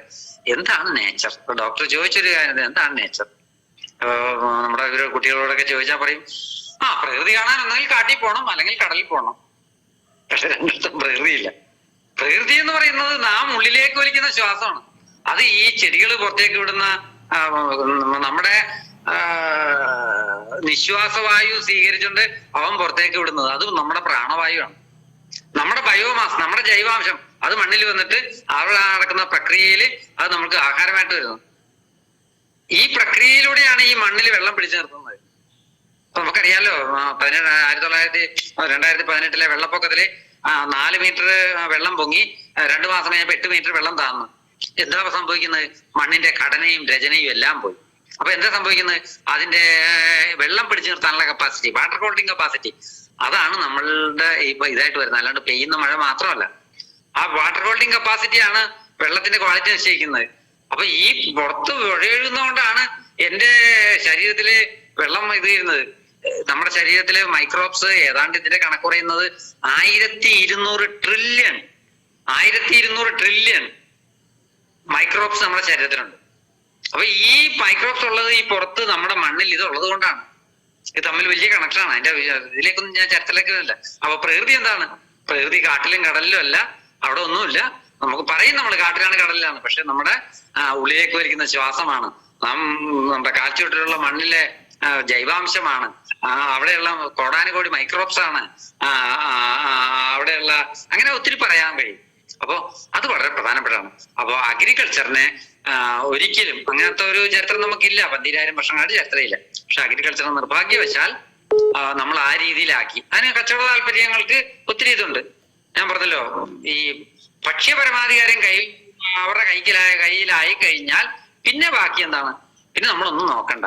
കാരണം അവരുടെ അടിമയായി. നമ്മൾ അപ്പുറത്തെ വീട്ടിൽ പോയി 1 ദിവസം 2 ദിവസം കഴിക്കാം, ഡെയിലി കഴിച്ചാൽ എന്താവും? നമ്മൾ അവർക്ക് അടിമയായി. ആ അടിമത്തത്തിലേക്ക് നമ്മളെ കൊണ്ടുവരാൻ അവര് ശ്രമിക്കും. അതിന് തന്ത്രങ്ങൾ ചെയ്യും, അതിന് ശാസ്ത്രത്തെ പിടിക്കും, ശാസ്ത്രവാദികളും അതിൻ്റെ അകത്തുണ്ടാവും. പക്ഷെ അവിടെ നമ്മൾ ഈ പറഞ്ഞ പോലെ നമ്മുടെ ഡോക്ടറെ പോലെ പള്ളിയാക്കൽ വിജയനെ പോലെ കുറച്ചുപേര് ഇങ്ങനെ ഉണ്ടാവും. അതിൻ്റെ അകത്ത് പൂർണ്ണമായിട്ടും അവരെ ഇല്ലാതാക്കാൻ പറ്റില്ല. അപ്പൊ ഇതൊരു വലിയ കാര്യം തന്നെയാണ് ഡോക്ടറുടെ നേതൃത്വത്തിൽ നടത്തുന്നത്. കുടുംബകൃഷി, ഫാമിലി ഫാമിംഗ്, അതായത് അടുക്കളത്തോട്ടം. ഈ അടുക്കളത്തോട്ടം എന്ന് പറയുന്നത് ഈ പച്ചക്കറികൾക്ക് പ്രാധാന്യം കൊടുക്കുന്നതാണ്. ആ പച്ചക്കറികൾ 4 വിഭാഗങ്ങളിലായി 24 എണ്ണമാണ്. അത് നമ്മുടെ ആരോഗ്യത്തെ സംരക്ഷിക്കും. അതിന്റെ വിളപരിപാലനവും ക്രോപ്പ് മാനേജ്മെന്റും കുറച്ച് ഡീപ്പായിട്ട് പറയണം. ഏതെല്ലാം തരത്തിൽ വിളപരിപാലനം നടത്താം, എന്തൊക്കെ വളം കൊടുക്കണം, ഇതെല്ലാം കുറച്ച് വലിയ സബ്ജക്റ്റാണ്. അതിലേക്ക് ഞാൻ വരുമ്പോ പിന്നീട് ഒരിക്കൽ തീർച്ചയായിട്ടും വരാം എന്ന് പറയുന്നു. സമയം ഏതാണ്ട് 8 മണിക്ക് നമ്മൾ തുടങ്ങി, 8:50 ഇനി ബാക്കിയുള്ളവർക്കും പറയാനുണ്ട്. ഞാൻ അതുകൊണ്ട് എന്റെ ഇതാലോ സബ്ജക്റ്റ് ഒത്തിരി ഉണ്ട്, വിഷയം വലിയതാണ്. എന്നാലും ഞാൻ എല്ലാവർക്കും ഓരോ തിരക്കുണ്ടല്ലോ. ഇങ്ങനത്തെ ഒരു വളരെ പ്രാധാന്യമുള്ള ഒരു സബ്ജക്റ്റ് എന്നോട് എടുക്കണമെന്ന് പറഞ്ഞതിൽ അതിനകത്ത് എനിക്ക് വേണ്ടപ്പെട്ട ഒത്തിരി ആൾക്കാരും ഇതിൻ്റെ അകത്തുള്ളതിലും ബഹുമാനപ്പെട്ട ഡോക്ടർ പ്രവീൺ അവറുകളെ ഒപ്പം ഇത് എന്റെ ശ്രോതാക്കളെയും നന്ദി അറിയിച്ചുകൊണ്ട് ഞാൻ വൈൻഡപ്പ് ചെയ്യാണ്. നന്ദി, നമസ്കാരം. സുരേഷ് എന്നാണ്. ഞാൻ ചോദിക്കുന്നത് എന്താണെന്ന് വെച്ച് കഴിഞ്ഞാൽ, ഈ കരിയിലകളിൽ നമ്മൾ ഉപയോഗിക്കാൻ പറ്റാത്ത ഇലകൾ വല്ലതുണ്ടോ? സാധാരണ ഇതിലിപ്പോ ഈ തേക്കിന്റെ ഇലകൾ കുറച്ച് ബുദ്ധിമുട്ടാണ് പൊടിഞ്ഞു കിട്ടാൻ വേണ്ടിയിട്ട്. അപ്പൊ അതുപോലെ നമുക്ക് ഉപയോഗിക്കാൻ പറ്റാത്ത രൂപത്തിലുള്ള എന്തെങ്കിലും ഇലകളായിട്ടുണ്ടോ? അല്ലെങ്കിൽ എല്ലാ കരിയിലും നമുക്ക് കരിയില ആവശ്യത്തിന് വേണ്ടി ഉപയോഗിക്കാൻ പറ്റും, പൊടിച്ച് ഉപയോഗിക്കാൻ വേണ്ടി? ഉണ്ട്. വളരെ പ്രധാനപ്പെട്ട ഒരു ചോദ്യമാണ് ചോദിച്ചത്. വളരെ ഇതുള്ളതാണ്. കാരണം ഈ എല്ലാ കരിയിലും നമുക്ക് ഉപയോഗിക്കാൻ പറ്റില്ല. എല്ലാ കരിയിലും നമുക്കറിയാലോ, നമ്മള് കാട്ടിൽ നിന്നും പണ്ട് നമ്മൾ കാട്ടിലായിരുന്നു. നമ്മളൊരു 10,000-60,000 വർഷങ്ങൾക്ക് മുമ്പ് നമ്മള് ആദിമ മനുഷ്യനായിരുന്നു. ഞാൻ ഇച്ചിരി വിശദം ഇത് പറഞ്ഞുള്ളൂ. അതിനുശേഷം പിന്നീട് നമ്മൾ ആധുനികമായി വീട്ടിലേക്ക് വന്നു. അപ്പോ നമ്മളെ കാട്ടിൽ നിന്ന് ഇങ്ങോട്ട് വിടുമ്പോ നമ്മളെ പ്രകൃതി വെറുതെ വിട്ടതൊന്നുമല്ല. നമുക്ക് കാട്ടിലെ മൃഗങ്ങളെ മൃഗങ്ങളാക്കി, കാട്ടുമരങ്ങളെ വീട്ടുമരങ്ങളും ആക്കിയിട്ടാണ് നമ്മളെ വീട്ടിലേക്ക് വരുന്നത്. അപ്പോ ചോദ്യം പ്രസക്തമായതുകൊണ്ടാണ്. തേക്കിന്റെ ഇലയിൽ ഒരു ഓയിലി അപ്പിയതുണ്ട്. അത് ഈ കമ്പോസ്റ്റ് ആകാൻ ബുദ്ധിമുട്ടാണ്. അത് ചെടികൾക്ക് ഗുണകരമല്ല. അത് എന്തുകൊണ്ടാണ് ഈ തേക്കില വന്നതെന്ന് ചോദിച്ചാൽ, ഞാൻ പറഞ്ഞല്ലോ, തേക്ക് ഒരിക്കലും നമ്മുടെ ഇതിൽ വരുന്നതല്ല, അഗ്രോകോസ്റ്റിൽ വരുന്നതല്ല, കാട്ടില് ഉള്ള സാധനമാണ്. നമ്മള് പിന്നീട് കുറച്ച് നാളായിട്ട് വീട്ടിലുണ്ട്. അപ്പോ വീട്ടില് ഈ സാധനം അത് ഞാൻ പറയാൻ വിട്ടുപോയി. അതിന്റെ പ്രധാന ഇതാണ് ഈ ഇത്തരം ഇലകള്. ഇതിൽ ഏറ്റവും ഗുണകരമായിട്ടുള്ളത് ഈ ആഞ്ഞിലിയുടെ ഇല, പ്ലാവിന്റെ ഇല, അതേപോലെ തന്നെ നമ്മുടെ ഈ ഇതിന്റെ സസ്യങ്ങളുടെ എല്ലാത്തിന്റെയും ഇല നമുക്ക് കമ്പോസ്റ്റ് ആക്കി എടുക്കാം. മാവിന്റെ ഇല, ഇതെല്ലാം നമുക്ക് കമ്പോസ്റ്റ് ആക്കി എടുക്കാം. പക്ഷെ ഇപ്പൊ നമ്മുടെ വീടുകളിൽ ഈ ഇത് കൂടുതലുണ്ട്. എന്താണ്? തേക്കിന്റെയും അതുപോലെ ഈട്ടിയുടെയും മാത്രമല്ല, അതെല്ലാം വന്യവർഗ വൃക്ഷങ്ങളാണ്. ഇതിൽപ്പെട്ടാണ്. നമ്മുടെ ഈ ഡൊമസ്റ്റിക് ഇതിൽ പെടുന്നതല്ല. അപ്പൊ അത് ഉപയോഗിക്കരുതെന്നുള്ളതാണ് എനിക്ക് പറയാനുള്ളത് കേട്ടോ. വാളംപുളിയുടെയിലും ഈ അസിഡിറ്റി ഇത്തിരി വരുന്നുണ്ട്. ഇപ്പൊ നമ്മുടെ ഈ വളരെ പ്രധാനപ്പെട്ടതാണ് നമ്മുടെ മണ്ണിന്റെ അമ്ലക്ഷാര അനുപാതം, കടലിന്റെ അമ്ലക്ഷാര അനുപാതം, നമ്മുടെ മനുഷ്യ ശരീരത്തിലെ അമ്ലക്ഷാര അനുപാതം. ഇത് വ്യത്യാസം വന്നു കഴിഞ്ഞാൽ വലിയ അപകടങ്ങളാണ്. പണ്ട് നമ്മുടെ അങ്ങനെ വരില്ലായിരുന്നു. ഇപ്പൊ നിർഭാഗ്യവശാൽ ഇപ്പൊ നമ്മളുടെ ഇടപെടൽ കൊണ്ട് ഈ അമ്ലക്ഷാര അനുപാതം, അതായത് pH എന്ന് പറഞ്ഞ 7 ആയിരിക്കണം. അതിലൊരു 6 താഴെ പോയി കഴിഞ്ഞാൽ അമ്ലതയാണ്, 7 8 മേലിൽ പോയി കഴിഞ്ഞാൽ ക്ഷാര ഗുണമാണ്. അപ്പോ ഈ പുളിയുടെ ഇല അമിതമായിട്ട് കമ്പോസ്റ്റ് ആയി കഴിഞ്ഞാൽ എന്ത് സംഭവിക്കും? ഈ പുളിപ്പ് കൂടും. അപ്പൊ അതുകൊണ്ട് പുളിയുടെ ഇല നമ്മൾ കുറയ്ക്കുക. ഇവല്ലേ നമുക്ക് ആഞ്ഞിലിയുടെ ഇല എടുക്കാം, മറ്റ് നമ്മുടെ വീട്ടുമരങ്ങളുടെ പഴങ്ങളുടെ ഒക്കെ എല്ലാത്തിന്റെയും ഇല എടുക്കാം. നമ്മുടെ പച്ചില ഇതുണ്ടല്ലോ, നമ്മുടെ വേലിപ്പത്തലായിട്ടുള്ള ഇതിന്റെ എല്ലാം നമുക്ക് പച്ചില എടുത്ത് കമ്പോസ്റ്റ് ആക്കാം. പുളിയുടെ ഇല കുറച്ചില്ലെന്നുണ്ടെങ്കിൽ അതിലൊരു പുളിപ്പ് രസം വരും. അത് മണ്ണിന്റെ അമ്ല ഗുണം ഒരു ഇത്തിരി കൂട്ടും. അത് ചെടികൾക്ക് ഗുണകരമല്ല. അതിന്റെ വിശദാംശങ്ങൾ പിന്നീട് പറയാം. അമ്ലക്ഷാരാനുപാതം എങ്ങനെ കറക്റ്റ് ചെയ്യാം. കറക്റ്റ് കമ്പോസ്റ്റിംഗ് ആണെന്നുണ്ടെങ്കിൽ അമ്ലക്ഷാരാനുപാതം കറക്റ്റ് ആണ്. അമ്ലക്ഷാരാനുപാതം നമ്മൾ അമിതമായിട്ട് രാസവളം കൊടുത്തു കഴിഞ്ഞപ്പോ അത് മണ്ണിൽ വന്നു. ആ മണ്ണിന്റെ അമ്ല ഗുണം നമ്മുടെ ശരീരത്തിലുണ്ട്. ഇപ്പൊ നമ്മുടെ ഏറ്റവും വലിയ പ്രശ്നം നമ്മുടെ pH-ന്റെ കുറവാണ്. pH കുറയുകയോ അല്ലെങ്കിൽ pH വ്യത്യാസം വരുന്നത്. ഞാൻ അടുത്ത് പോകുന്നില്ല. ഓക്കെ, പറഞ്ഞു. സാറ് ഇപ്പൊ പറഞ്ഞത് കുമ്മായത്തിന്റെ കാര്യം ഒന്നും പറഞ്ഞില്ലല്ലോ അവര്. വളരെ കുമ്മായത്തിന്റെ കാര്യം പറയാം, അതെന്താ വിശദീകരിക്കാം? അത് വിശദീകരിക്കാം. കുമ്മായം ഇപ്പൊ നമ്മളുടെ അവസ്ഥയില് കുമ്മായം ചെയ്യണം. അതായത് അമ്ലം കൂടിക്കഴിഞ്ഞാൽ pH ഒരു 4.5 അല്ലെങ്കിൽ 4.5 താഴെ വന്നു കഴിഞ്ഞാൽ അമ്ലഗുണം കൂടും. അമ്ലഗുണം കൂടുമ്പോഴത്തേക്കും പിന്നെ നമുക്ക് കുമ്മായമോ ഡോളോമൈറ്റോ അതേപോലെ എന്തെങ്കിലും ചേർത്തുകൊണ്ട് നമുക്ക് അതിന്റെ pH എന്ത് ചെയ്യണം? ഒരു 7 കൊണ്ടുവരാം. 7 അല്ലെങ്കിൽ 6.5 കൊണ്ടുവന്നിട്ട് മാത്രമേ നമുക്ക് ക്ലീൻ ചെയ്യാൻ പറ്റുള്ളൂ. പിന്നെ ഇടുമ്പോ ഒരു കാര്യം ചെയ്യണം. നമ്മൾ ആദ്യമേ തന്നെ മണ്ണ് ഒന്ന് കറക്റ്റ് ചെയ്യാനായിട്ട് കുമ്മായമിട്ട് ട്രീറ്റ് ചെയ്തിട്ട് വേണം അതിൻ്റെ അകത്തേക്ക് എന്ത് ചെയ്യാൻ. നമ്മൾ ഒരു 7 തൊട്ട് 10 ദിവസം കഴിഞ്ഞിട്ടേ വളം ചെയ്യാവുള്ളൂ. ഇല്ലെങ്കിൽ ആ വളം മുഴുവൻ 0 ആയിപ്പോകും. ആ കുമ്മായം ഇടേണ്ട ആവശ്യമുണ്ടോ എന്ന് ചോദിച്ചാൽ കറക്റ്റ് കമ്പോസ്റ്റിംഗ് ആണെന്നുണ്ടെങ്കിൽ കമ്പോസ്റ്റിംഗ് നടന്നു കഴിഞ്ഞാൽ ഈ പറഞ്ഞല്ലേ ഈ നമ്മുടെ ചീഞ്ഞളിഞ്ഞ വസ്തു നമ്മൾ കൊണ്ടുപോയി കഴിഞ്ഞാൽ ഭയങ്കര മണമാണ് അല്ലേ. നമ്മള് അതിന്റെ pH നോക്കി കഴിഞ്ഞാൽ വ്യത്യാസമുണ്ട്. നമ്മൾ ബയോഗ്യാസിലേക്ക് ഇടുന്ന സാധനങ്ങളിൽ അതിന്റെ മണവും വരും. പക്ഷെ പിറ്റേ ദിവസം ബയോഗ്യാസിന്റെ പുറത്തേക്ക് വരുന്ന ആ ലൈനി ഉണ്ടല്ലോ, മറ്റേ സ്ലറി, അതൊന്ന് നോക്കി കഴിഞ്ഞാൽ pH കറക്റ്റ് 7 ആയിരിക്കും. ഒരു മണം ഉണ്ടാവില്ല. അപ്പൊ അവിടെ നടക്കുന്ന മൈക്രോബിയൽ ആക്ഷൻ ആണ്. അപ്പൊ ഈ മൈക്രോബിയൽ ആക്ഷൻ നമ്മുടെ മണ്ണിൽ നടന്നാൽ ഇത് വരും. നമ്മുടെ കാട്ടിലെ മണ്ണിൽ വല്ല ഇതുണ്ടോ? പക്ഷെ ഇപ്പൊ നമ്മൾ അതിൽ നിന്ന് ഞാൻ അഗ്രോ എക്കോസിസ്റ്റം പോയി, ഒരു കാർഷിക ആവാസ വ്യവസ്ഥ മുഴുവൻ പോയി. അപ്പൊ എന്ത് പറ്റി? ഈ പറഞ്ഞ പോലെ തന്നെ അമ്ല ഗുണം കൂടി. അപ്പൊ നമ്മൾക്ക് ഈ കുമ്മായ ഇടേണ്ടതായിട്ട് വന്നു. പക്ഷെ കുമ്മായമോ ഡോളോമൈറ്റോ അല്ലെങ്കിൽ ചാര ഇട്ട് കഴിഞ്ഞാലും ഒരു പരിധിവരെ ക്ഷാരഗുണം കൂടും. അതുപോലെ തന്നെ പൊട്ടാസ്യവും കിട്ടും. അതൊരു പ്രധാനപ്പെട്ട ഇതാണ്. കുമ്മായം ഇടുകയാണെങ്കിൽ അത് കൃഷിക്ക് മുമ്പ് ഇട്ട് നമ്മളൊരു 10 ദിവസം കഴിഞ്ഞ ശേഷം മാത്രമേ ഇപ്പൊ നമ്മൾ കമ്പോസ്റ്റോ അല്ലെങ്കിൽ തൊഴിലോ അല്ലെങ്കിൽ ചാണകമോ ഏതായാലും ഇടാവുള്ളൂ. ഇല്ലെങ്കിൽ എന്ത് സംഭവിക്കും? അതിന്റെ ഗുണങ്ങൾ മുഴുവൻ നഷ്ടപ്പെട്ടു പോകും. ഇടുന്നത് ഈ pH കുറയുന്നതുകൊണ്ട് ഇടുന്നത് നല്ലതാണ്. ഒന്ന് നോക്കിയിട്ട് ഇടുന്നതാണ്. ആവശ്യമില്ലാതെ ഇടേണ്ട കാര്യമില്ല. നമ്മൾ അധികം രാസവളങ്ങളൊന്നും കൊടുത്തിട്ടില്ല, കറക്റ്റ് കമ്പോസ്റ്റിംഗ് നടന്നിട്ടുണ്ടെന്നുണ്ടെങ്കിൽ അവിടെ pH 7 ആയി. ഇതാണ് എൻ്റെ അത് പറയാം. കുമ്മായത്തിന് പകരം പച്ചക്കക്കയുടെ പൊടി ഉപയോഗിക്കുകയാണെങ്കിൽ ഒപ്പം തന്നെ ഈ നടുന്നതിന്റെ ഒപ്പം തന്നെയൊക്കെ ചേർത്താലും കുഴപ്പമില്ലാന്ന് തോന്നുന്നു അല്ലേ? അതെ. അതായത് കുമ്മായവും ഡോളോമൈറ്റ് ആണെങ്കിൽ പെട്ടെന്ന് മണ്ണിലേക്ക് റിയാക്ട് ചെയ്തിട്ട് അതിന്റെ pH വളരെ ഇതിനെ മുഴുവൻ നശിച്ചു കളയും. അപ്പൊ അവിടെ പ്രക്രിയ നടക്കും, അടുത്ത് ആ കെമിക്കൽ പ്രക്രിയ നടക്കും. പക്ഷെ കക്കാപ്പൊടിയാണെന്നുണ്ടെങ്കിൽ എപ്പോഴാണോ അതിന്റെ അമ്ലത വരുന്നത് ആ സമയത്ത് മാത്രം റിയാക്ട് ചെയ്യും. അത് പറഞ്ഞൊരു ഇതാണ്. കക്കാപ്പൊടിയാണെങ്കിൽ നേരിട്ട് നമുക്ക് ഇടാം. ബാക്കിയുള്ളതാണെങ്കിൽ 7 ദിവസം 10 ദിവസം കഴിഞ്ഞിട്ട് നമ്മൾ വളം ചെയ്യാവുള്ളൂ എന്ന് മാത്രമേ ഉള്ളൂ. കറക്റ്റ്. ഓക്കെ. മുള ഒരു പുല്ലുവർഗ വിളയാണ്. അപ്പൊ അതുകൊണ്ടാണ് ഈ നമ്മുടെ ഇതുണ്ടല്ലോ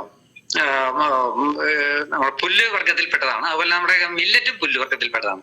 അപ്പൊ അതുകൊണ്ടുള്ള പ്രശ്നം എന്ന് പറഞ്ഞാൽ അതിന് വെള്ളം അധികമൊന്നും വേണം. അവന് ഈ പറയല്ലേ അവൻ C3 സിന്തസൈസേഷൻ ആണ്. പ്രകാശ സംശ്ലേഷണത്തിൽ C4 C3 എന്ന് പറയുന്ന 2 വിഭാഗങ്ങളുണ്ട്. അത് പെട്ടെന്ന് വളരും. അത് മുളയും അങ്ങനെ തന്നെയാണ്, പുല്ലും അങ്ങനെ തന്നെയാണ്. നമ്മുടെ മില്ലറ്റിനും ഒരു പരിധിവരെ ആ ഗുണങ്ങളുണ്ട്. അപ്പൊ അതിനൊത്തിരി സവിശേഷതകളുണ്ട്. വെള്ളം പിടിച്ചു നിർത്താനുള്ള കഴിവല്ല, ഇതാണ് അതിൻ്റെ അകത്തുള്ള കഴിവ് കേട്ടോ. ഞാൻ പിന്നീട് വിശദമാക്കി തരാം. വേണ്ടിയിട്ട് വെട്ടി എന്ന് പറഞ്ഞിട്ടൊരു മരമുണ്ട്. അതാണ് ഏറ്റവും ബെറ്ററായ സംഭവം. നമ്മുടെ പുന്നയൂർ ആ ഭാഗങ്ങളിലാണ് ഉള്ളത്. ഇനി കുറച്ച് മരങ്ങളേ ഉള്ളൂ. ഒരു വംശനാശം സംഭവിച്ചുകൊണ്ടിരിക്കുന്നതാണ്. ഇപ്പൊ ഫോറസ്റ്റ് ഡിപ്പാർട്ട്മെന്റ് ആണ് ഇപ്പൊ അത് കൈകാര്യം ചെയ്യുന്നത്. ഞാൻ അവിടെ പോയിട്ട് എനിക്ക് തൈകൾ കിട്ടിയില്ല. അവിടെ ശ്രമിച്ചു നോക്കിയാൽ ചിലപ്പോൾ കിട്ടുമായിരിക്കും. അത് അവരൊരു സീസണിലെ അങ്ങോട്ട് കടത്തി വിടാറൊക്കെ ഉള്ളൂ. തീർച്ചയായിട്ടും അത്തരം നമ്മുടെ നക്ഷത്രമരങ്ങള് ഇതൊക്കെയായിട്ട് അല്ലേ നമ്മുടെ വീട്ടുമരങ്ങൾ എന്ന് പറഞ്ഞാൽ പല പയ്യാഞ്ഞി അങ്ങനെ ഒരു പാട്ട് തന്നെ ഉണ്ടല്ലോ. അത് വളരെ പ്രധാനപ്പെട്ടതാണ്. അതൊരു വലിയ സബ്ജക്റ്റ് ആണ്. ഇപ്പൊ ഈ ലാസ്റ്റ് വേഷത്തിൽ ഞാനത് വിശദീകരിക്കുന്നില്ല. അപ്പൊ അതിനൊക്കെ ഒത്തിരി ഗുണങ്ങളുണ്ട്. അതെങ്ങനെയാണ് അതിന്റെ സയന്റിഫിക് ആയിട്ട് അതിന്റെ ഇത് വരുന്നത് എന്ന് ഞാൻ പിന്നീട് പറഞ്ഞുതരാം കേട്ടോ. ചാണകവും മൂത്രവും വളമായിട്ട് ഉപയോഗിക്കണം. ചാണകവും മൂത്രം വളമായിട്ട് ഉപയോഗിക്കണം. അത് ഏതാണ്, മൂത്രമാണോ ചാണകമാണ് കൂടുതൽ നല്ലത് എന്ന് പറയണം. ചാണകം എന്ന് പറയുന്നത് ഈ പറഞ്ഞില്ലേ അതിൻ്റെ അകത്ത് നമുക്ക് ഏറ്റവും പ്രധാനമായിട്ട് വരുന്നത് അതിനകത്ത് കുറെ മൂലകങ്ങളൊക്കെ ഉണ്ടെന്നുണ്ടെങ്കിലും അതിൻ്റെ അകത്ത് മൈക്രോബിയൽ ആക്ഷൻ ആണ്, മൈക്രോബിയൽ ഡൈജഷൻ ആണല്ലോ പശുവിൻ്റെത്. ആ ചാണകത്തിന് ഒത്തിരി ഗുണഗണങ്ങളുണ്ട്. ഗോമൂത്രം എന്ന് പറയുന്നത് അത് നമ്മുടെ യൂറിയക്ക് തുല്യമായിട്ടുള്ള യൂറിയ നമ്മൾ ഭൂമി കുഴിച്ച് 5000 അടി താഴ്ചയൊന്നും ഉണ്ടാക്കുന്ന യൂറിയ അല്ല. അത് രണ്ടും തമ്മിൽ അജഗജാന്തരമുണ്ട്. പശുവിന്റെ ഇതിൽ നിന്ന് വരുന്നത് യൂറിയ എന്ന് പറയുന്ന അതിൻ്റെ നൈട്രജനും ഇതും എല്ലാം കിട്ടുന്ന ഇതുണ്ട്. അത് രണ്ടും ഗുണകരമാണ്. പ്രത്യേകിച്ചും ചാണകം.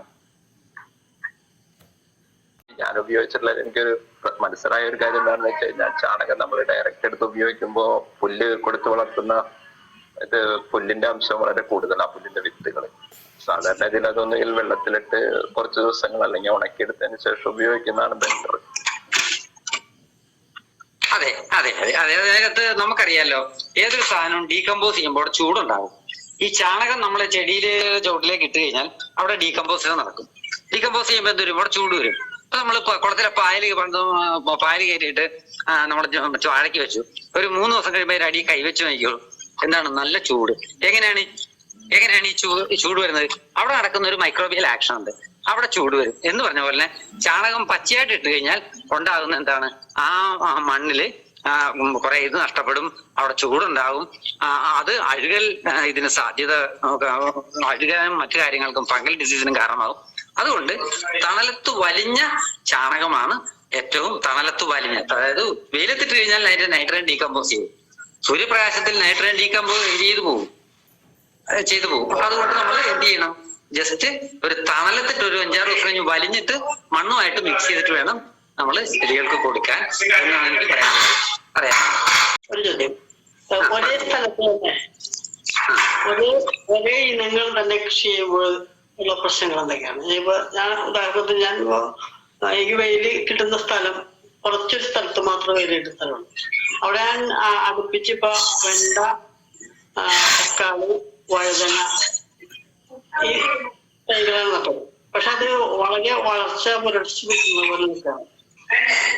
തീർച്ചയായിട്ടും വളരെ നല്ല ചോദ്യമാണ്. ക്രോപ്പ് റൊട്ടേഷൻ ഉണ്ടാകണം നിർബന്ധമായിട്ട്. കാരണം ഓരോ വിളയ്ക്കും വ്യത്യസ്തമാണ് അല്ലേ? ഈ ഭൂമിയുടെ ഇതെന്ന് പറയുന്നത് പ്രകൃതിയുടെ സഹജ പ്രകൃതം എന്താണ്? അത് വൈവിധ്യങ്ങളാണ്, വൈജാത്യങ്ങളാണ്. ഞാൻ എൻ്റെ വലിയൊരു സബ്ജക്റ്റാണ്. ഞാൻ എന്തൊക്കെ പറയുന്നില്ല, ഒറ്റ കാര്യം മാത്രം പറയാം. ചെടികളെല്ലാം ഒരേ മൂലകം വേണ്ടവരല്ല, പലതരം മൂലകമാണ്. അപ്പോ ഒരു വിള റൊട്ടേറ്റ് ചെയ്യരുത്. പല വിളകൾ, അതായത് ക്രോപ്പ് റൊട്ടേഷൻ. ഒരു വിള ഇപ്പൊ ഇട്ടു, അടുത്തത് ആ വിള തന്നെ ഇടരുത്, മറ്റൊന്നും വിളയുന്നു. പണ്ട് നമ്മുടെ പാടത്തൊക്കെ നമ്മള് പയറിട്ടിരുന്നോ ഇതിട്ടിരുന്നോ നമുക്കറിയാലോ. അതുപോലെ തന്നെ ഓരോന്നും ഓരോ ഗുണമാണ്. അപ്പൊ അത് വളരെ പ്രധാനപ്പെട്ടതാണ് സാറ് പറഞ്ഞത്. ക്രോപ്പ് റൊട്ടേഷൻ വേണം, ഇല്ലെങ്കിൽ അവിടെ ഡെഫിഷ്യൻസി ഉണ്ടാവും, ന്യൂട്രിയൻ ഡെഫിഷ്യൻസി ഉണ്ടാവും കേട്ടോ. ഇത്ര ഞാനിപ്പോ പറയുന്നുണ്ട്. എന്തായാലും നമ്മളൊരു തുടർ പ്രവർത്തനമാണ് നടത്തിക്കൊണ്ടിരിക്കുന്നത്. നാസർ സാറിന്റെ ക്ലാസ്സിൽ നിന്ന് മനസ്സിലാവുന്നത് നമ്മൾ തുടങ്ങി വയ്ക്കുന്ന ഒരു നിശബ്ദ വിപ്ലവമാണ്. അതായത് മനസ്സും മണ്ണിനെയും ആരോഗ്യകരമാകുന്ന ഒരു അവസ്ഥയിൽ മാത്രമാണ് ഈ ഭൂമിയിലെ സമസ്ത ജീവജാലങ്ങൾക്കും പരസ്പരത്തോട് ജീവിക്കാൻ പറ്റുള്ളൂ. നമുക്ക് എന്തെല്ലാം നേടിയാലും നമ്മൾ വായുമലിനീകരണം, ജലമലിനീകരണം, ഇങ്ങനെ സ്വന്തം വയറിലേക്ക് പോലും ധാരാളം മലിനമായ വസ്തുക്കൾ, ഉദാഹരണത്തിന് അലുമിനിയം പോലത്തെയുള്ള ഹെവി മെറ്റൽസും ലെഡ് പോലത്തെയുള്ള ഹെവി മെറ്റൽസും എല്ലാം കടത്തിവിടുന്ന ഒരു രാജ്യത്താണ്, ഒരു ലോകത്താണ് നമ്മൾ ജീവിച്ചിരിക്കുന്ന യാഥാർത്ഥ്യം മനസ്സിലാക്കണം. അതിന് ഈ കൊച്ചു പ്രവർത്തനങ്ങൾ എത്രത്തോളം ആഴത്തിലുള്ള മാറ്റങ്ങൾ ഉണ്ടാക്കാൻ കഴിയുമെന്നുള്ളതിന്റെ ഒരു വളരെ വിശദീകരണം നമുക്ക് കിട്ടിക്കഴിഞ്ഞു. നമ്മൾ ഓരോരുത്തരും ഈ പ്രവർത്തനങ്ങളിൽ പല രീതിയിലാണ് പങ്കാളിത്തം വഹിക്കാൻ പോകുന്നത്. ഇതൊരു തുടക്കമാണ്. ആരോഗ്യത്തെ തിരിച്ചുപിടിക്കാനുള്ള അന്നം ഏറ്റവും നന്നായിരിക്കണം. അന്നം ഉണ്ടാകണമെങ്കിൽ സൂര്യൻ ഉദിക്കണം. ആ സൂര്യപ്രകാശം നേരിട്ട് നമുക്ക് ഭക്ഷിക്കാൻ കഴിയില്ല എന്നുള്ളതുകൊണ്ട് സസ്യജാലങ്ങൾ ഉണ്ടാവണം, അതും പച്ചക്കറികൾ ഉണ്ടാവണം. അതുപോലെ നമ്മളുടെ ഔഷധങ്ങൾ നിലനിൽക്കണമെങ്കിൽ നമ്മളുടെ പരിസ്ഥിതിയെ സംരക്ഷിക്കണം. ഈ അടുത്ത കാലത്ത് ഇപ്പോഴത്തെ അവസ്ഥയിൽ നമ്മൾ ക്ലീൻ ആക്കിക്കൊണ്ടിരിക്കുകയാണെങ്കിൽ കേരളത്തിൽ ഔഷധ സസ്യങ്ങൾ ഇല്ലാത്തൊരവസ്ഥ വരും. അതുകൊണ്ട് നമ്മൾ ഔഷധ സസ്യങ്ങളെ തിരിച്ചറിയുകയും അത് തിരിച്ചുപിടിക്കാനുള്ള ഒരു പരിശ്രമം നടത്തണം. ഇങ്ങനെ ഏറ്റവും സമഗ്രമായിട്ട് നമ്മളുടെ എല്ലാ തുറകളിലും പാരസ്പര്യത്തോടു കൂടി എങ്ങനെ പ്രവർത്തിക്കാൻ പറ്റും എന്നുള്ള തുടക്കമാണ് നമ്മൾ തുടങ്ങുന്നത്. വലിയ ഒരു ആശയമാണെങ്കിലും കൊച്ചു കൊച്ചു പ്രവർത്തനങ്ങളുടെ ചെറിയ ചെറിയ മനുഷ്യരുടെ നല്ല മനസ്സോടെ നമുക്ക് മുന്നോട്ട് പോകാം. അതിന് ആമുഖമായിട്ടുള്ള വിഷയാവതരണങ്ങളാണ് നടന്നുകൊണ്ടിരിക്കുന്നത്. എല്ലാ മാസവും 10-ാം തീയതി 8 മണിക്ക് പല സ്ഥലങ്ങളിൽ കേരളത്തിന്റെ പല പല ഭാഗങ്ങളിലുള്ള പ്രവർത്തന പരിചയമുള്ള കൃഷിയുമായിട്ടും ആരോഗ്യമായിട്ടും വ്യവസായമായിട്ടും ഒക്കെ ബന്ധപ്പെട്ട ധാരാളം വിദഗ്ധ ശബ്ദങ്ങൾ നമുക്ക് തുടർന്ന് കേൾക്കാൻ പറ്റും. കൂടുതൽ ആളുടെ പങ്കാളിത്തം ഉണ്ടാകട്ടെ എന്ന് ആശംസിച്ചുകൊണ്ട് എല്ലാവർക്കും ഒരിക്കൽ കൂടി, പ്രത്യേകിച്ച് നാസർ സാറിന് പങ്കെടുത്ത വിശിഷ്ടരായ എല്ലാ വ്യക്തികൾക്കും ഒരിക്കൽ കൂടി നന്ദി പറഞ്ഞുകൊണ്ട് നിർത്തുന്നു. ഇത് ഒരു ഗുരുവിന്റെ സ്മരണയാണെങ്കിലും ഇത് ഏറ്റെടുക്കേണ്ടത് ശിഷ്യ പരമ്പരയാണ്. നമുക്ക് സിമെന്റ് കൊണ്ട് സ്മാരകങ്ങൾക്ക് ഉണ്ടാക്കാൻ പറ്റും, പക്ഷെ പച്ചപ്പ് കൊണ്ട് ഉണ്ടാക്കുന്ന വരും തലമുറയ്ക്ക് വേണ്ടി ചെയ്യുന്ന ഒരു മഹത്തായ കർമ്മമാണെന്നതിൽ കൂടുതൽ ആളുടെ പങ്കാളിത്തം ഉണ്ടാകുമെന്ന വിശ്വാസത്തോടെ നന്ദി, നമസ്കാരം.